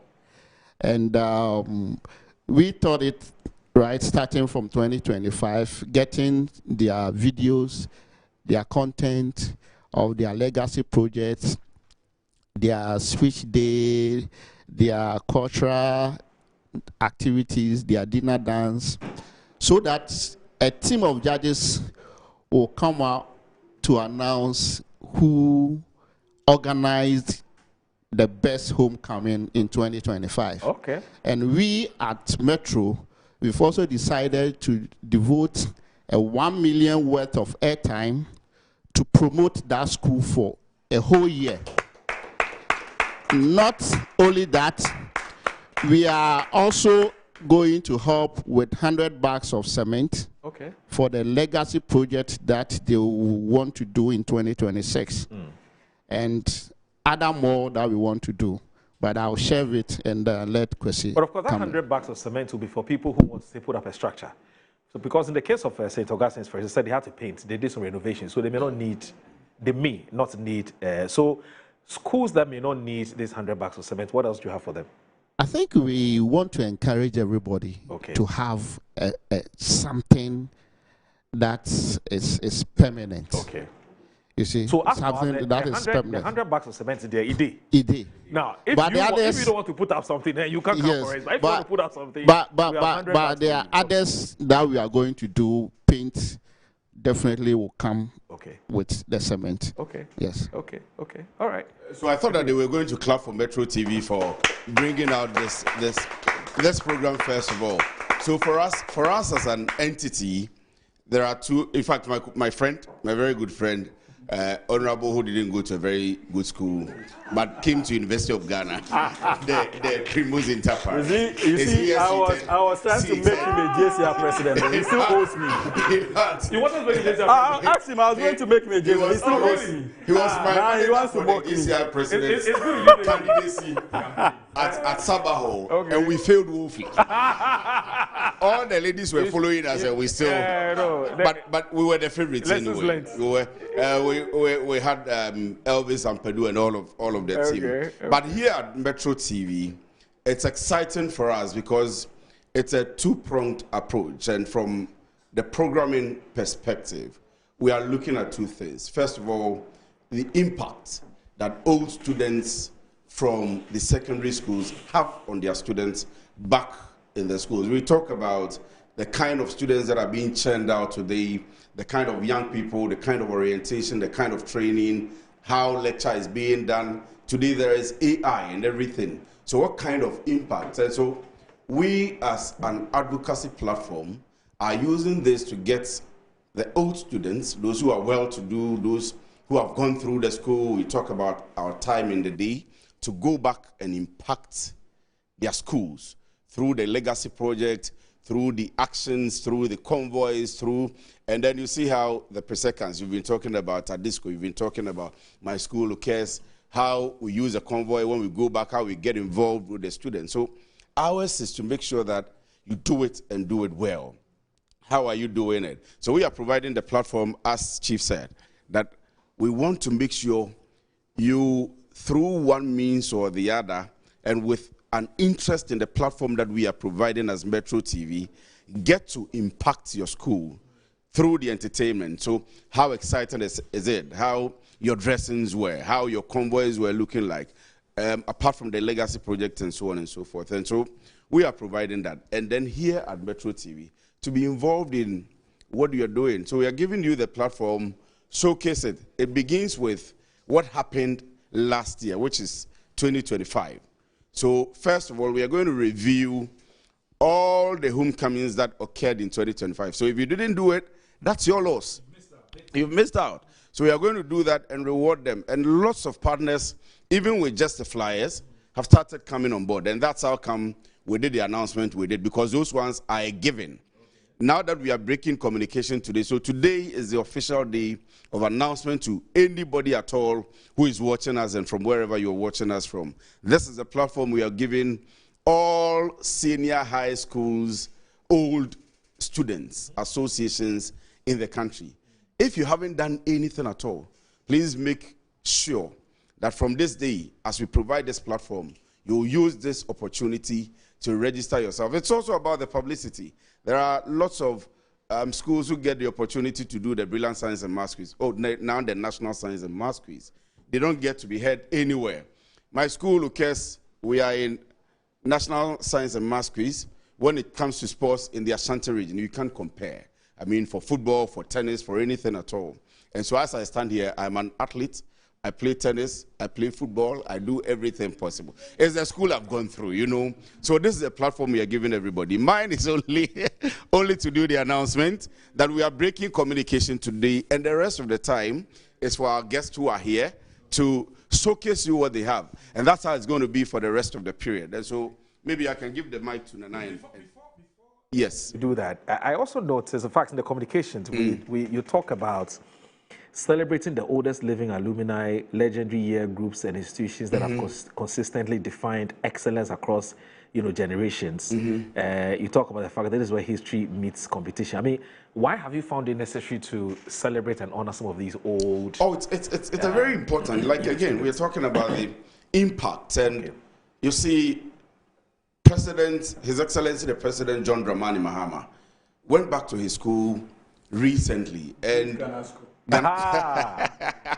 I intentionally did not mention the school, but I knew Honorable well. I intentionally avoided the school. You saw how everybody ran around the president and the inspiration. You see how the president himself is getting involved. So some of these actions, for example, the oldest person from the school living, I think I hosted either St. Augustine's or one of the schools who had a very impactful first headmaster, and they have written a book about him, did a whole launch for him, invited everybody, and his training and everything. So some of these people don't have any platform to be honored. As Metro TV, and again, the second part of the discussion is that this year and then subsequent years, our programming, our approach, our style, everything is changing to give the people what they want. We are getting the people involved in our programming and to let them be part of us as Metro TV. Everybody has known Metro TV for far too long, but you have been part of Metro TV when you were young, 2 years old. You are old. He says 1985, 83. 83. Yes. And that's I'm not sure Davis was born yet. Davis was born. Yeah. So you see, it's a mix of all of these, and so celebrating some of those very old people inspires us. Right. Inspires the young people that are coming up. Right. It gives us a vision. There is a problem of process for the young people today. The kind of things that we learned in school, go through the process before you become like Hamza. Somebody sees Hamza and thinks that Hamza became Hamza today. I mean, back at the University of Ghana, he was involved in almost everything. We were running around, suffering. Nobody knew Hamza would become the Hamza today. Young men of today don't want to be through the process. They want to own the Range Rover by 24. I mean, it's very possible anyway, but how do we impact them? So all of these are ways and means of, and the central point is Metro TV. In fact, Ignite Media Group, that's the central point. The best place you can get this, you can associate with, is Metro TV. We have original TV as well, and then we have original FM. There's the central point. We have the Metro Digital to push all of this. So for sponsors, for partners, and for those old school students who are not here, this is your call. We are breaking communication to you. So pressure is getting worse. It is. You know what? I can see the messages flying on your phone. I've been attacked left, right, from center. Right. But we've just been joined by another Ostu. Yes, but she has to tell us her name, what school she attended, and whether we'll give a shout out or not. So we'll see. We'll listen to her first. Madam, how are you? I'm fine. Good. What's your name? And Ofosia Amajay. Smogan Ofosia Amajay. Okay. No, why don't you give me? That's it, Monica. Yeah. Oh, St. Mary's. Oh, St. Mary's. I gave you St. Monica. Mary's. Because Mary's, you know. No, I know some other ones. I don't know Mary's. My blue should tell you. My blue should tell you. No, Mary's. That's supposed to be your partner, isn't it? Yes. That's my baby. Your baby. That's my baby. So how many babies do you don't have to put it about that. The man has answered the question. How many babies? So don't bother. How many babies? You have Accra girls. Hold on. St. Mary's and Accra girls. Which of you is actually supposed to be? Okay, so Presec is for. Presec tries. You try. The point is, Presec is every girl. Always in charge of St. Mary's. So Accra girls, who for handle them? They handle them. So you're handling Accra and St. Mary's. Is handling Accra girls and St. Mary's. Why? How? No, St. Mary's is our mother. Then they are baby, the wife. Okay. And then I was going to say something. Sorry, I want to put you up again. 2001. 2001. I see. So, but how do you feel about what we're trying to do? Recognizing what you do when you guys do your homecoming, you know, you have to represent the legacy projects and things you put up. You want to put all of that. That you want to get to know. You know, represent yes, I think it's very, very good. Yes. Because as I speak, next month we are hosting the. She's on the floor, please. Yes. St. Mary's. St. Mary's is on the floor. Please, let's listen to St. Mary's. Yes. Yes. She's telling us her views about the whole idea, this event. Yes. So what you're doing is very good. It's a very good initiative. Okay. Next month, for example, we are hosting the Speech and Prize Giving Day. Okay. And we have a legacy project we are embarking on. Okay. So we are happy to be on board, and we hope to see you on the day of our commissioning, so that, you know. I'm sure the launch of this event is going to now push the organizers of your event to make sure that it becomes very competitive. Yes, because, yes, it is. Oh, but okay, but we're not going to. But theirs will not be included in the 2025 one, right? Theirs is 2026. Yes. Okay, so how's that going to work? Because the videos and things you're going to be reviewing is for 2025. When are you going to review theirs? The 2026 homecoming event. So that'll be by the end of this year. 2025. We're beginning with the 2025 with a review. Okay. Of what happened. Okay. Then we use that to make the call and the entries. Okay. For 2026. Oh. So it is for you. Okay. Because we have just begun 2026. Okay. So it's for you. I'm told that February one school is beginning. Yes. It's yes. They are beginning. They will be the month. first. Yes. It's up to them. Okay. To use the opportunity and the platform to make a case. To make a case. Okay. Because 2026 will be bigger. Okay. All right. Yeah. So, sir, you know, yes, so please talk to the organizers. And Moro, I think one other sure, just a minute. One other thing we are doing for the schools is that Metro TV is going to do full production of their speech and prize giving day. So they will be live on Metro as part of the package. Oh, so nice. any school that's going to do You see, Ghana school, we didn't go to a very good school, so he wants to run away. Seriously.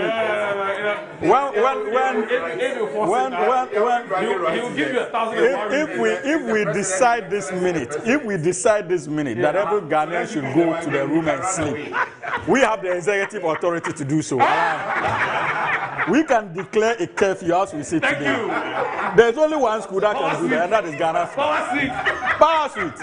If we decide today that Parliament will not have a quorum to function, and we tell all our MPs to leave Parliament, we won't have a quorum. That's right. We have the highest number of parliamentarians in Ghana. Ghana Secondary School. So we are setting standards never seen before in the history of this country. So it can only happen in Ghana. Because they own the president, I think you can allow him to. Oh yes. And not just the president. He had the first lady. She's sort of the first lady is also a proud Oga. Let's just say first family. This man has always been bragging. And the majority leader. Let's form the campaign. Okay. Oh, of course. Way of. Honorable, so 1 minute. Oh, then you are part of the team. You. Bank of Ghana, yes. And I told you are brothers. So as part of the official, opening of this, so who's going to do it? Is it Nana or? He's a senior man. Oh, okay. All right. And then he'll bless us as well. So how are we going to go about it? Okay. Oh, should we join by? Please join in. For the official, launch of the school homecoming, event. All right. So somebody's going to count from 5 or from 10? Or from 10? Well, let me allow her to. We should do from 5. Yeah. Okay. So 5. No, please. Are you ready? Right. Yes, let's go. So 5, 4, 3, 2, 1.